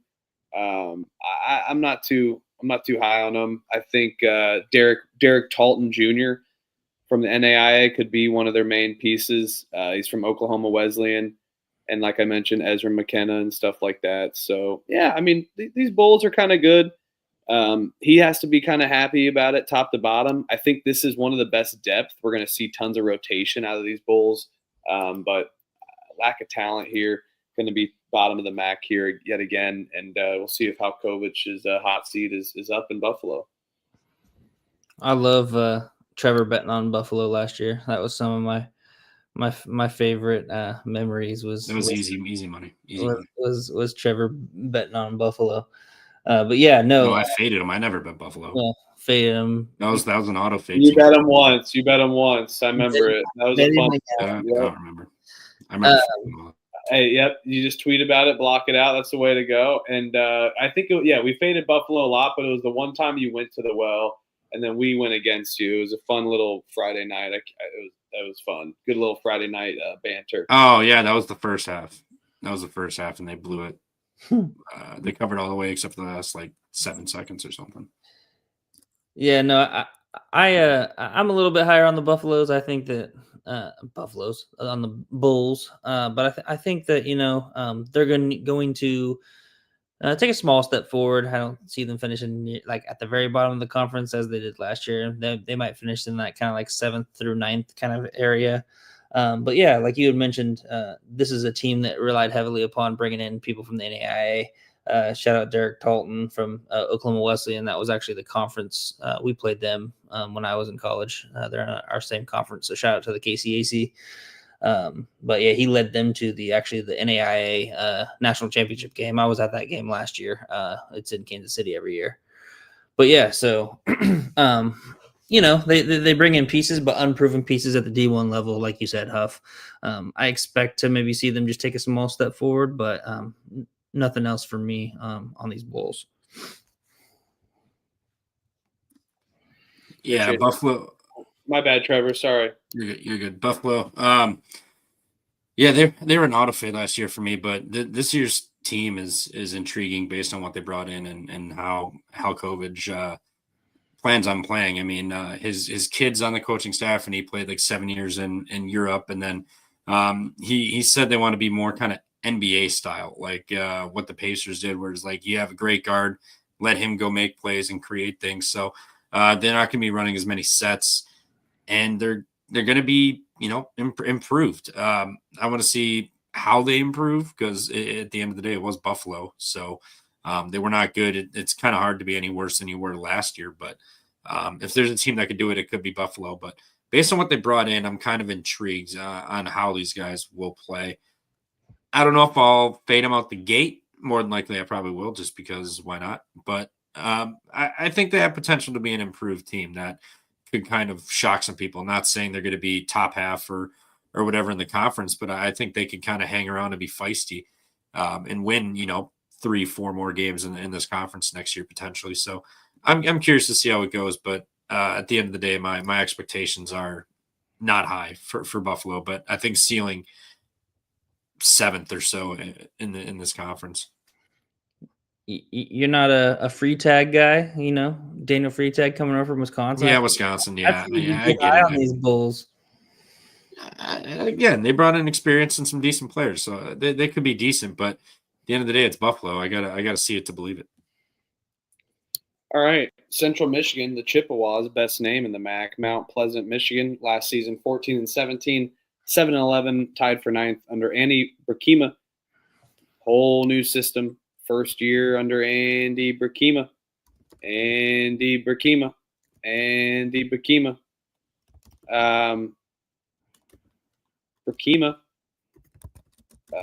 was an assistant at Ben McCollum's old school, the D2 school, Northwest Missouri State, and won national titles from 2017 to 2022. So he's going to bring some type of McCollum system to Mount Pleasant as well too.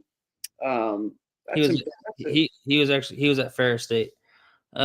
He coached against McCollum. He stole McCollum. So McCollum had won 4 of the 5 national titles in D2 between 17 and 22. That was when Trevor Hudgens was there, who now plays for the Rockets.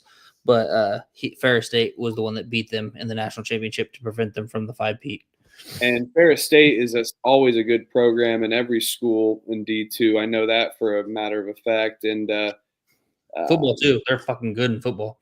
Very good in football, good in lacrosse, volleyball. You name the sports. Ferris State's a solid program. So thanks for the correction there. Yeah. You bring in Tamario Adley. Trinidad Chambliss, the Ole Miss QB from Ferris State. Oh, yeah, great call out. You bring in Tamario Adley from Wayne State, another great school in Michigan. And then you also bring in Fat Brooks from Michigan as well, too. Nathan Clairbout from Ferris State. Nick Mullen, I believe, as well. And he's coming from IU South Bend.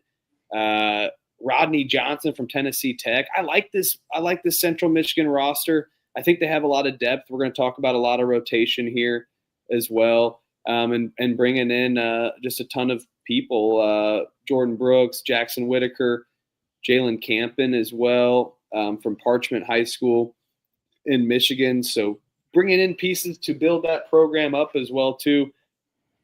I have to like that Burkema is going to be a good coach. So we'll see how he transfers in at the MAC. I think he's going to be just fine and get some wins. It may be a transition year, but I actually kind of like this roster. they'll be just in the middle of the pack here at the MAC.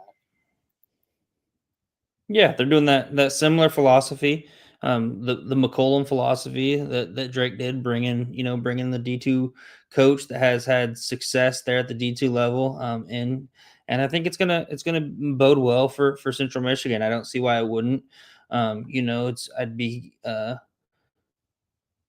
careful to say, okay, they have 0 returning starters, because he did bring in a few pieces from Ferris State, just kind of what McCollum did, bringing in 4 of those guys from Northwest Missouri State. So, while it obviously is up a level of talent wise and things like that, I think he brought in some good pieces. He's obviously a great coach, winning the national championship here within the last couple of years there at the D2 ranks. So I expect for Central Michigan to take a step up. I'm going to be putting them ahead of Buffalo for sure. And so if I think Buffalo is going to take that step up from 9th, I think that Central Michigan will take even a little bit more of a step up.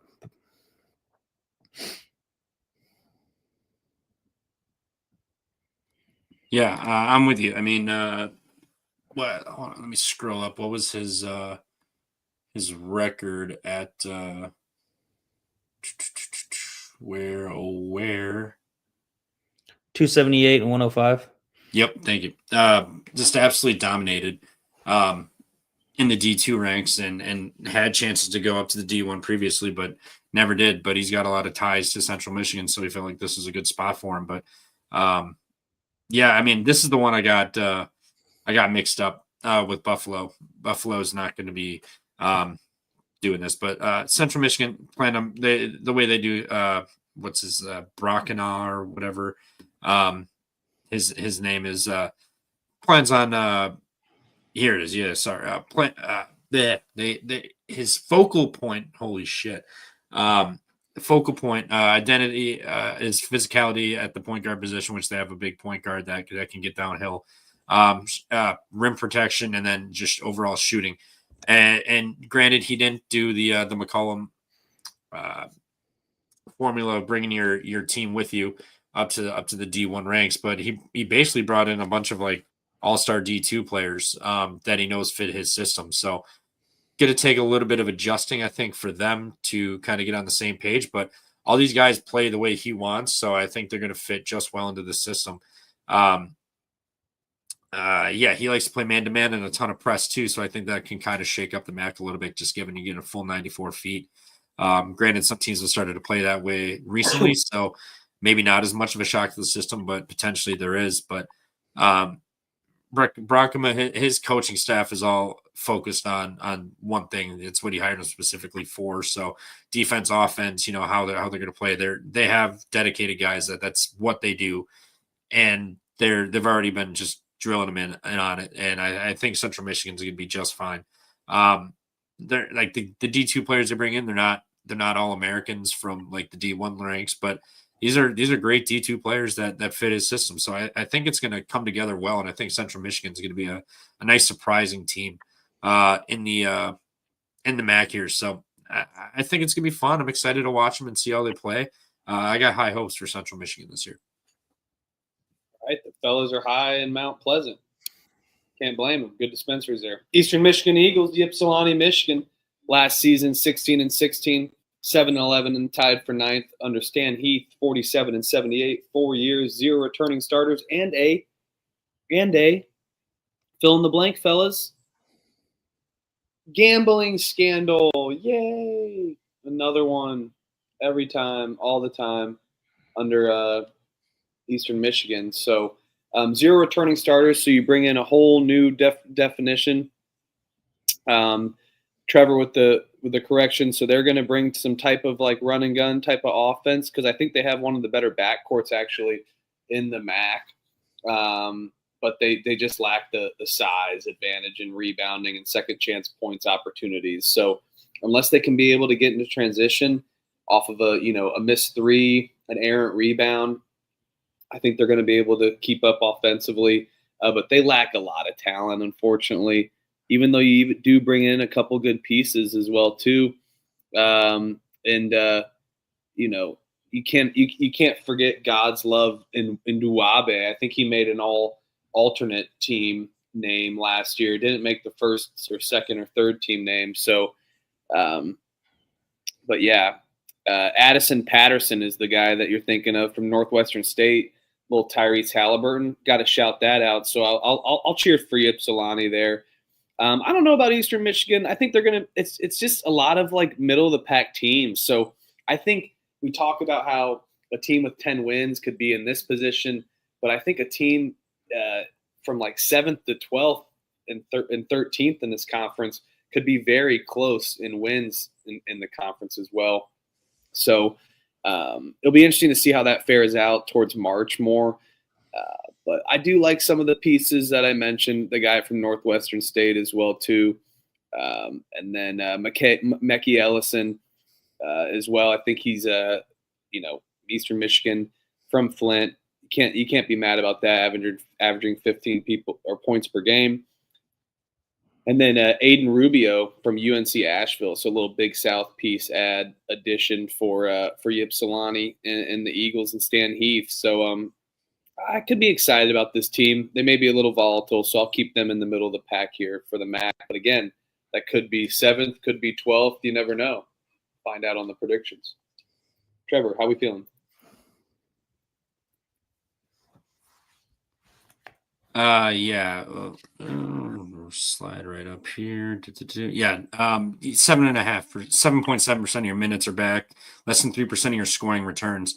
They plan on picking up full court and implementing some European styles. So kind of a change to the culture and the way they played last year for Eastern Michigan. So, I mean, granted, you had a gambling scandal. Maybe you did. Maybe you were just that fucking bad that people thought you were part of a gambling scandal because your team sucked. So I guess maybe change up everything, see how it goes. But they can run 10 deep. They're not going to be doing a bunch of sets. They're going to play just more loosey-goosey, kind of starting to know some teams starting to do this where you put the ball in your guards' hands and just let them make plays, whether it's by themselves in the open space or just, finding the open guy by driving and kicking out and just passing until you find something. So I think Eastern Michigan will be kind of around the same spot as last year. I don't maybe even worse given how much they've lost and you gotta basically just reinvent this team. So this is one of those teams where their ceiling is like 7th, 6th place at best, and their floor is dead last in the conference. I wouldn't be shocked if either one of those happened, but I'm more leaning towards the latter of finishing further towards the bottom of this conference. All right. Yeah, Coach Heath, I think he did a good job of bringing a lot of Michigan natives back home. You had mentioned Mekhi Ellison came from Stetson, and then John Sanders, another guy, transfer that came from Northwestern State. And then you have Mac Mansell. He came from Detroit Mercy as well, all the Michigan natives. And then another one, Merrick Alderink. He came from Indiana State. So, he brought a lot of guys just that are native to Michigan. Maybe we'll play with a little bit of kind of home state pride there. I just don't like his style, his philosophy. I think he needs to be more of a coach rather than just kind of let his players kind of do like a free-for-all, kind of how we saw with Amani Bates when he was there. And so, I agree with Trevor. I agree on the latter. I think, of the directional Michigan schools, as Virgil said, I think Central Michigan's actually going to be above them this year. So I look to see them finishing near the bottom of the conference. All right, the Kent State Golden Flashes out of Kent, Ohio. No, the National Guard's not coming in the 60s. It's 2025. Last season, 24-12, 11-7 in the MAC, 3rd in the conference under Rob Senderoff. One of the highest tenures there, 288, 176, 14 years, 2 returning starters. So you got to expect them to constantly be just a good piece here. So you do have you bring back Claron Hornbeck and Mike Bakija, which is a good piece. I think they could be good. I think Kent State's going to be a solid team. Morgan Safford, Rob Whaley Jr. from UNLV, Jamal Wap-Sumlin, Jahari Williamson from Niagara. And then you also bring in some freshmen as well, too, with the 2 returning starters. So under Senderoff, they just have such a good disciplined rotation, a disciplined system, a disciplined just perimeter type of defense, run and gun type of style. So there is some volatility definitely with Kent State. So, but Delreco Gillespie Gillespie is going to be one of the best players in this conference, and those Akron games and all that is just something special. And Kent State always brings something special about it, and they have a lot of history as well too. So I like this team. I think Kent State's definitely going to be up there in the MAC just like they normally are, and it's always a tough place to play as well too. At the MAC Center, which is perfect. It aligns with the conference, and it holds almost 7,000 people. So yeah, I'm high on Kent State here. Hey, Whitgets. Thanks for tuning in. Yeah, I'm right there. I'm right there with you, Huff. I think obviously Coach Senderoff always has a team that's competitive, has a team that kind of finishes in that top tier of the MAC. So I don't see that changing. This year, I feel like they're going to be competitive. I always love that Akron-Kent State rivalry. I always love watching those games. I'm interested to see if their guard, Morgan Safford, he's a 6th-year senior, if he can stay healthy. I think that he could be a very good spark for them and be, yet another one of those high-scoring electric guards that Kent State always seems to have. I wonder if he wears a headband too.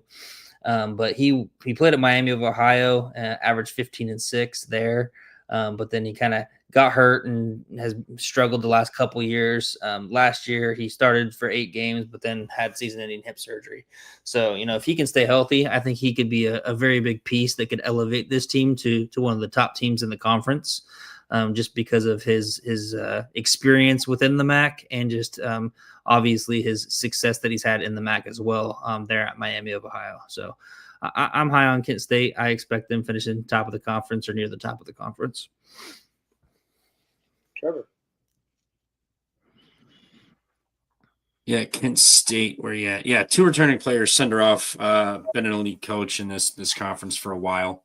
So, I mean, granted, they do have some returning starters. A lot of teams in this conference either have 2-3 returners or 0 at all. But, the top teams have been retaining players, and Kent State's one of those. So, they did lose Sullinger and Carey and whatnot, but they brought in a lot of experience in the portal that they'll, I think, be able to plug those holes and kind of fill them better than most teams would be able to that have lost their top key players. So, and a lot of, bench players and whatnot have returned, and guys that played have returned. So they know what's expected and what's needed to constantly be a winner in this conference. And I don't think this year is going to be really much of a different year for Kent State. The experience brought in, and then you have a bunch of talented freshmen that got brought in that have potential to make the immediate impact. And there are guys on this roster that know what's expected and what they need to do. So I think Kent State's going to have another great year. Not really much of a hot take, given what they do year in, year out. But I don't expect Kent State to trip up or stumble at all this year. All right, flashing on the flashes. The UMass Minutemen out of Amherst, Massachusetts, last season 12-20. Bad year in the A-10. They just lacked discipline. They lacked making free throws. Just a horrible team. Refused to bet on them after the month of December. And just not like Frank Martin. 47-47 3 years. But now after being in the A-10, you take a step down to the MAC, which will be interesting. You do bring back Marcus Banks Jr., or bring him in there as well. Who else do you got here? What do we got here? Luka Domanchik, DJ Wembley Jr., so some freshmen you're bringing in. CJ Outlaw, Dimitri Ghost Claret from Pensacola State College, so a couple JUCOs transferring in with Daniel Hankins Sanford. you got to think, does Frank Martin get this roster cooking somewhat after just a horrible season? Now you take a step into the MAC you'd expect that at least, but again, maybe middle of the conference flirting with the top half, but I didn't like what we saw last year. They need to be able to take that step up, and I think they have the talent. They just kind of lack the execution a little bit here for the Minutemen. I think they're just a middle of the road team. We'll see how their transition in the Mid-American Conference goes. Yeah, it's I think the transition, I think A-10 last year, 8th or 9th rated conference, and the MAC was the 23rd rated conference as a whole. So definitely, if you're looking at those metrics and talking about that just on last year's basis, they're definitely taking us a step down in strength with conference. I do know, they're kind of the reason why they went to the A-10 was the fact that all of the MAC schools have FBS football, kind of similar to the Missouri State situation, whereas the A-10, they don't.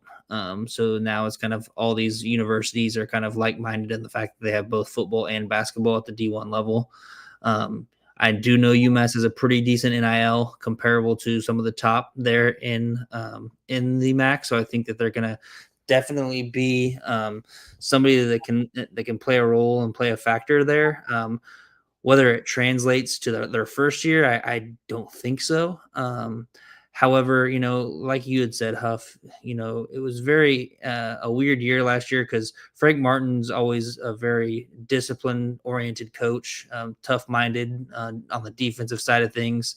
And I just feel like last year was didn't share that type of team that he normally has. So I think that the fact that he's kind of revamping with all those other pieces that he brought in, hopefully he can get back to that, disciplined, defensive oriented team. And I think that UMass could possibly be one of those teams that, maybe surprises some people. Just the fact that they're an unknown here in this conference, being the sole, new member of the MAC. So it'll be interesting to see. I don't think that they're going to make, significant strides or damage, but I also don't think they're going to be at the bottom of the conference. I just don't think Frank Martin's going to allow that to happen yet again 2 seasons in a row. Yeah, some all-name teams on the UMass. I think under Frank Martin, very well that they got to be able to make free throws that killed them last year. And then all of a sudden when they got on runs, they would just give up. So I'm excited to see this team maybe take that next step. Trevor, round us off here on the Minutemen.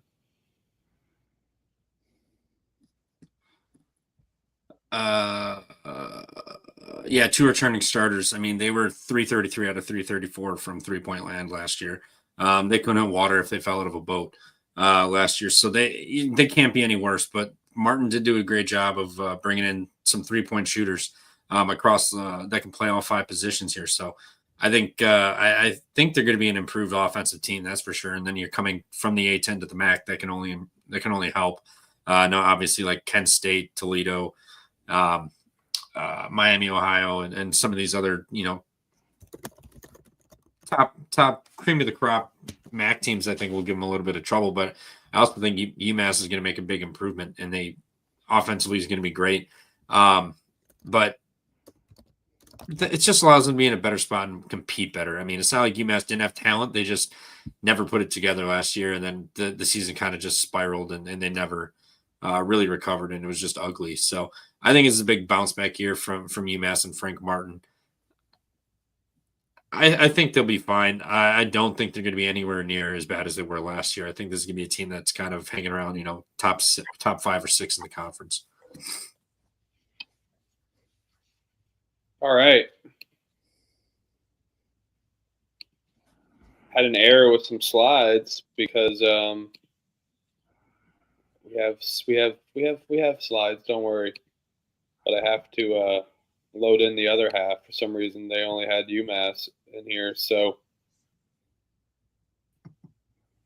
1 second here. Bear with us here as we do the MAC second half here. Thanks for tuning in, guys. Appreciate you. Hopefully not having some dead air. So, yeah, Frank Martin, man. Elliot, tell us an experience about Frank Martin since you have so much good ties to the Wildcats.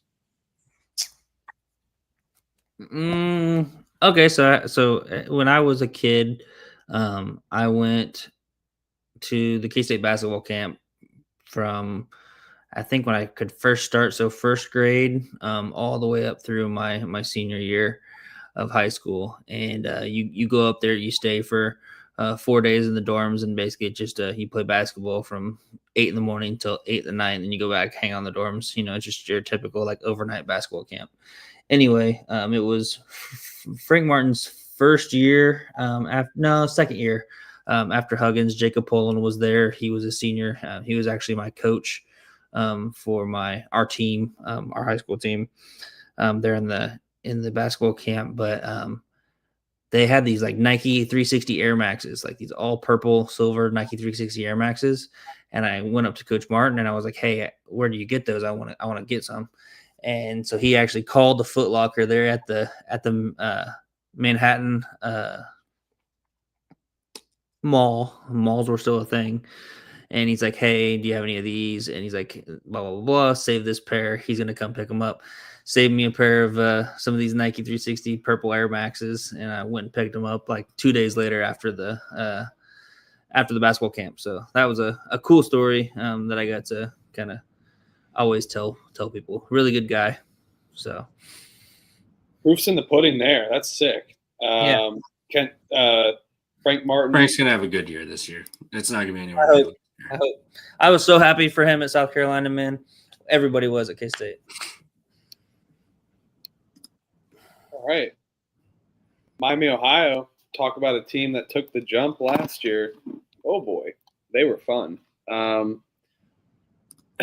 Miami, fun fact, hasn't had back-to-back winning records in a long time, since 2008. But now they bring back tons of returning starters. I really like this team. I think they're just going to be just as competitive. But sometimes we talk about this. It's those teams that have a really good season and they overwhelm, and then they come back and underwhelm because the expectations are all on them. But perimeter-wise, I think they're going to be good. The backcourt is super solid. They have a ton of depth, and I think that they're just going to be able to compete just fine. They kind of like to slow you down, but also they're able to run and gun. So they're able to play both sides of the ball, which I think is very key. And I really like Travis Steele as well. So another winning season under Travis Steele. He'll be able to take that next step to another school, I believe. And so, yeah, no Oxford, Ohio mentioned. Miami, Ohio. So sorry about that. Miami, Ohio Redhawks, 14-4, second in the conference, 25-9. And like I said, Travis Steele, 52-46 under his system. If he has another winning season with the 3 returning starters, look out for the Redhawks. Just one of the better programs in the MAC in general, despite the school or despite the sport. So, yeah, I like these Redhawks. I think they don't finish in the top 3, but they're going to be just as competitive in the top half of the MAC. Yeah. Miami, Ohio, I like them. Lost some key players, but 5 of their top 6 scorers return. And they shot third best 3-point percent last year and 28th in field goals. So you bring back your top scorers. You shot like that last year. I think that's going to be a help. But losing Cam Kraft, Brees Potter, and Makai Cooper, that's going to hurt. They just have a lot of in-house talent that knows what they have to do and what's expected of them. So you return a lot of your scores. You didn't really go to the portal too much. I think they have another great year this year. Yeah, I would agree. Obviously, the guy that I'm going to keep my eye on and will be high on is Peter Suter. Was ranked Ken Palm's second best player in the MAC last year, next to Nate Johnson. Obviously, he's kind of the front runner this year for the MAC Player of the Year. Does definitely hurt losing Cam Kraft. I wish he would have stayed because I would have said that maybe Miami was the front runner in this conference if he would have stayed, just with the fact of all the other pieces that they brought back. But so that was kind of unfortunate to see. But yeah, I'm right there with you guys. I'm high on them. Travis Steele, and I believe Travis Steele, John Groshey, half brothers. Is that correct? So that'd be an interesting dynamic. I would love to see them kind of be in that MAC championship fighting, little family sibling rivalry. kind of starting with two of the top tier teams in the conference, with Akron finishing first last year and Miami of Ohio finishing second. All right, stinky Northern Illinois Huskies, 2-16 in the MAC, 6-25 under last season. Rashawn Burno, 39.85, 4 years, 0 returning starters. Is that a good thing? It might be, but I don't think it's going to be an improvement on anything. This is Northern Illinois' departure season as they head towards the Mountain West or in football, and then the Horizon League and basketball. So you have a lot of size. I think that's going to be a solid addition. They're going to have improvements in the front court to be able to get rebounds. So I think they're definitely going to be able to get potentially 10 wins, but they're going to be at the lower end of the conference for me here. They know the writing's on the wall. They're running to the horizon. They need to be able to play IUPUI. Now they're going to run to the Mountain West as well too. Just interesting, just dilemmas here on this conference realignment. Tons of JUCO pieces added in Hashan, Trey Washington, Jalen Wharton, freshman Taj Walters, Isaiah Stewart added. So a freshman last year from UNC Greensboro transferred in, and Makai Valentine from Missouri State, and then DeMar Kelly from St. Francis as well. Not the Powers Hamburgers, but the Pennsylvania St. Francis. So a lot of young pieces for Northern Illinois. I think that's what they, maybe need, and a little rebrand before joining the Horizon. Try to get some continuity with some excitement to leave. Maybe just some random life coincidence, that they come out of nowhere and are competitive in their final year in the MAC. But again, like I mentioned, top 6 to 12 could be very similar in conference records. So I still have Northern Illinois at the bottom half of the pack here. So yeah. Sean, a great point though. Can't get much worse, I guess, than 6-25. So yeah, great point here, but probably true here on the predictions.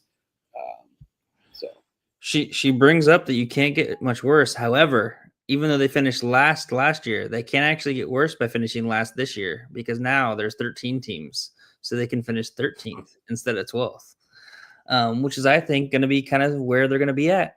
I think that they're on their way out, 40th and final season here in the MAC. I think they've got something else on the horizon, no pun intended.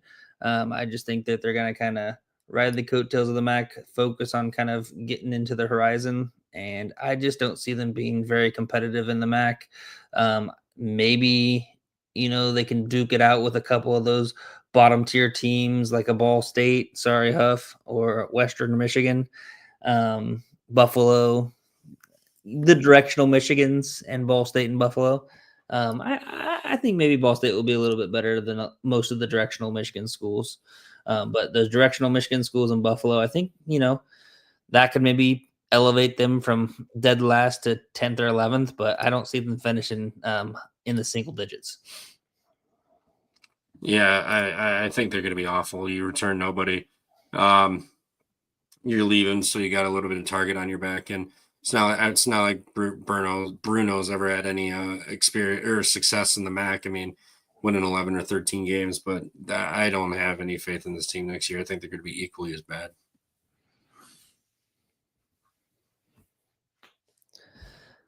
Elliot, you always read one. Read a slide. Yeah. So Ohio Bobcats, located Athens, Ohio. MAC conference last year, 10-8, tied for 4th. Season records 16-6. This will be the 7th year under Coach Jeff Bowles. He almost got me there with the Travis Steele and the coach. So Coach Jeff Bowles, 114-76 in his last 6 years there. 2 returning starters. There they play out of the Convocation Center, seats about 13,000. And I think that their core 4, as they like to call them, are back and they're ready. And so I'm pretty excited to just see Jackson Pawletsky. That's one of the guys, the point guard there for them. I've always enjoyed watching him play. So that's kind of the player that I'm excited for them. I think that they're going to be, another one of those teams that's kind of not necessarily in that, upper echelon of the Akron, Miami people, but I think that they're going to be right there at that around that 4, 5, 6 spot. Maybe picking off a couple of those top teams at home in a get up spot. But yeah, I think, Jeff Bowles does a good job. It's a proud program there at Ohio. They've obviously had talent there. What was it, a couple years ago when they upset the? They've always been good, man. Yeah, they've always made some runs in the first round throughout history. And what was that kid's? I'm trying to think of now. The kid with the afro, point guard, light skinned kid, maybe like 3 or 4. I know actually it's probably longer than that. Like 2019, maybe.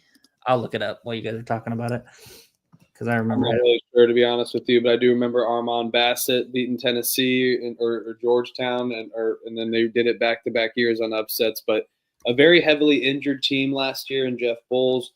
They still finished 500 in the conference, 10-8, tied for 4th, and 16-16. So you bring in a decent amount of pieces with 2 returning starters, a packed house, as you mentioned, in the Convocation Center. Can be a little dangerous for Ohio, and they do have a decent amount of depth, I would say, on this team. As I mentioned, the pieces that you bring in: Dior Connors from Appalachian State, Jalen Breath from UNC Greensboro. So I like this Ohio team. Hopefully, they can stay healthy and compete at the top half of this conference. Trevor, round us out here. Yeah, I think Ohio's gonna be great. You bring back core 4, as they call them, and then you brought in two pretty solid big men to play down low. So I mean, you got great guards. You brought in some really good talented big men to play down low. Bowles has been a great coach. I think this team is another team that can make some noise. Especially if the freshmen make impact, I think this team can contend for a top 3 spot in the MAC this year. So got high hopes for them. All right, the Toledo Rockets. Jason Preston. You guys remember him? No. Nope. Toledo Rockets, 18-18, perfect 500, 10-8, just like Ohio, tied for 4th. And then you have Travis Steele, Ted Kowalski, 296, 196, 16 years, the longest tenured MAC coach under Toledo. So just yet again, another program. And I think this is one of their best talented program as well, too. Speaking of size, good coaching, and then a solid backcourt as well, with a lot of size in that backcourt. Also, I think you're going to bring in a ton of shooting. You also have Kyler Vanderjack, who didn't want to go to Belmont, ended up wanting to go to Toledo, and 5 potentials to win 5 MAC crowns in 6 years. But I think this Toledo team could be very dangerous yet again, and just the usual suspects in the top half of this conference, even with a decent amount of trouble. Top to bottom, but I think they're definitely going to be top 5 in the MAC here. So they're going to rock it up here. Give me the Rockets to do some good things and special things in 2025. Yeah. It's Toledo. They're always really good. Only 1 returning starter, but Todd Kowalczyk's always had a lot of success in this conference. Granted, the returning starters aren't there compared to some of these other teams, but this is a team that always finds themselves at the top of the MAC here. So the young guys make an impact. I know I say this a lot about a lot of teams, but if your young guys can make an impact and they've got the coaching staff to help them along and boost them up, I think Toledo's again going to be another top 4, top 3 team. I don't see why not. I mean, granted, it kind of feels like not as heavy as a top heavy of a conference, but there's definitely significant drop off from like the top 4 or 5 teams to where everybody else is in this conference. And I think Toledo's going to be towards the top there. So I like Toledo again. I don't think they're going to contend to win the MAC though. Yeah, for me, this is another school that I love the rivalry aspect. We talked about that, but with Toledo and Bowling Green, always love watching those games. Football as well, but basketball just as much.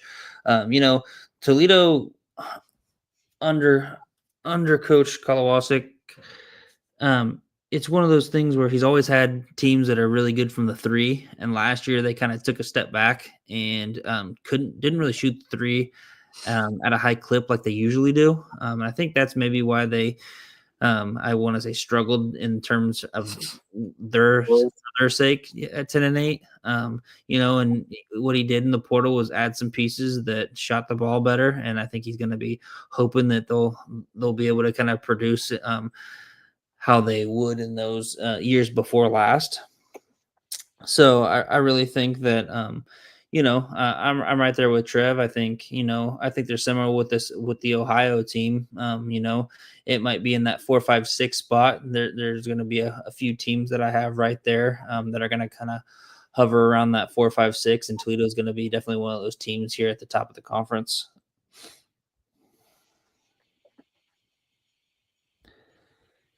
All right, let's finish off in the MAC. Western Michigan Broncos, 9-9 in the MAC last year, tied for 6th, 12-20, 32-63, 3 years under Dwayne Stevens. It's spelled wrong. One returning starter for Western Michigan. Man, I'm not too high on these Broncos. I do think that they are a good, actually, historically away team under Dwayne Stevens. They're a better away team sometimes, especially in the MAC. With one returning starter, it may be a whole new regime coming in. You do bring in some pieces from Purdue Fort Wayne, some Grand Rapids pieces as well too, some freshmen, and then also some Robert Morris. So, okay, this Western Michigan team could be a little better talent-wise, but I think they lack depth, which is a problem, and they don't have much size in the front court to compete with the other directional schools and some of those other lower conference teams that we've mentioned that are going to be heavier front court versus the back court as prowess in the MAC. So yeah, give me Western Michigan kind of in that bottom half sphere, but a jump a little bit potentially from 12 wins last year. Yeah, I mean, 80% entirely new roster. They also top 5 scorers. So you have basically an entirely new roster. And last year was a decent year for them. Was that them that came back from like 20 down or whatever and hit that half court shot or whatever to win? Yeah. That was one of my favorite caches of the year. Incredible. Day sweat while at work. But yeah, I don't have much faith in Western Michigan this year. You lose your top 5 scorers and basically your entire roster. You're banking on just some roster magic from the portal to boost you back up. But even the coach said he's not sure how they're gonna stack up, which in coach speak basically means we're gonna suck this year, but we're gonna try. So I don't have much faith in Western Michigan. They're gonna be near the bottom of the conference for me this year. Yeah, I think, like you said, they had to bring in a lot of portal pieces. They brought in Jaden Brewer, averaged 14.5 a game at FIU, and then they brought in Justice Williams, averaged 12.5 at Robert Morris. So a couple good pieces. But like you said, they all have to gel together. They all have to, it has to translate on the court. You can bring in as many of these talented pieces that averaged all these amounts of points, rebounds, assists, things like that. But sometimes, in a team setting, if they don't gel and they don't work together as a team, it might not work. I'm right there with you guys. I see, tied 6th. I feel like there might be a little cluster and they might be able to get this. I just don't see it. In my eyes, I think that maybe they're going to be around that 9th, 10th. But again, like you said earlier, Huff, it can kind of get log jammed here in the middle, and 1 or 2 games can kind of decide 7 through 11 in this conference. So, All right. That is our 13 teams in the MAC. We just ran through 25 teams, CUSA to MAC. Did our CUSA predictions. Check the timestamps here. Sometime tomorrow, if you're tuning in, follow us at the Pump Fake Pod. Let's lock in our top 13. 13 for me in the MAC, Northern Illinois. Yep, Northern for me. Repeat. Number 12 for me, Western Michigan. Yep, Western Michigan for me too. I got Eastern Michigan, actually. Number 11 for me, Buffalo. Yeah, we got the same notes, Buffalo. For me here, I have Buffalo right here. Number 9, or is this number 10 now? Yeah, number 10 for me is Eastern Michigan. Repeat. I bet you I know who you're going next to now. I've got Western Michigan at number 10. Western Michigan, number 10. Okay. We flipped those directions. And then number 9 for me is Central Michigan. Fuck, dude. That's Central Michigan for me too. Number 9 for me, Ball State.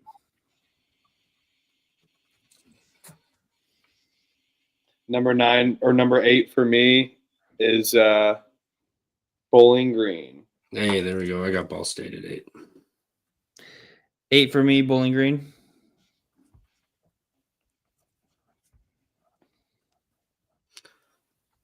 Seven for me is Ball State. 7 for me is Bowling Green. 7 for me is Central Michigan. 6 for me is going to be UMass. I think we basically had this. I have UMass too. I'm gonna have to start flipping them just to flip. You don't have to do that. We haven't really had that many similar. Yep. 6 for me. Other conferences. We'll repeat that as well. I got Massachusetts here. Kind of fit them right in that middle of the tier.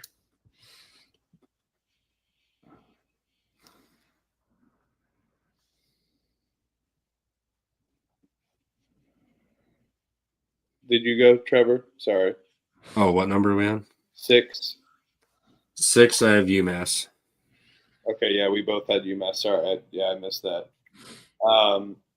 Number 5 for me is going to be Kent State.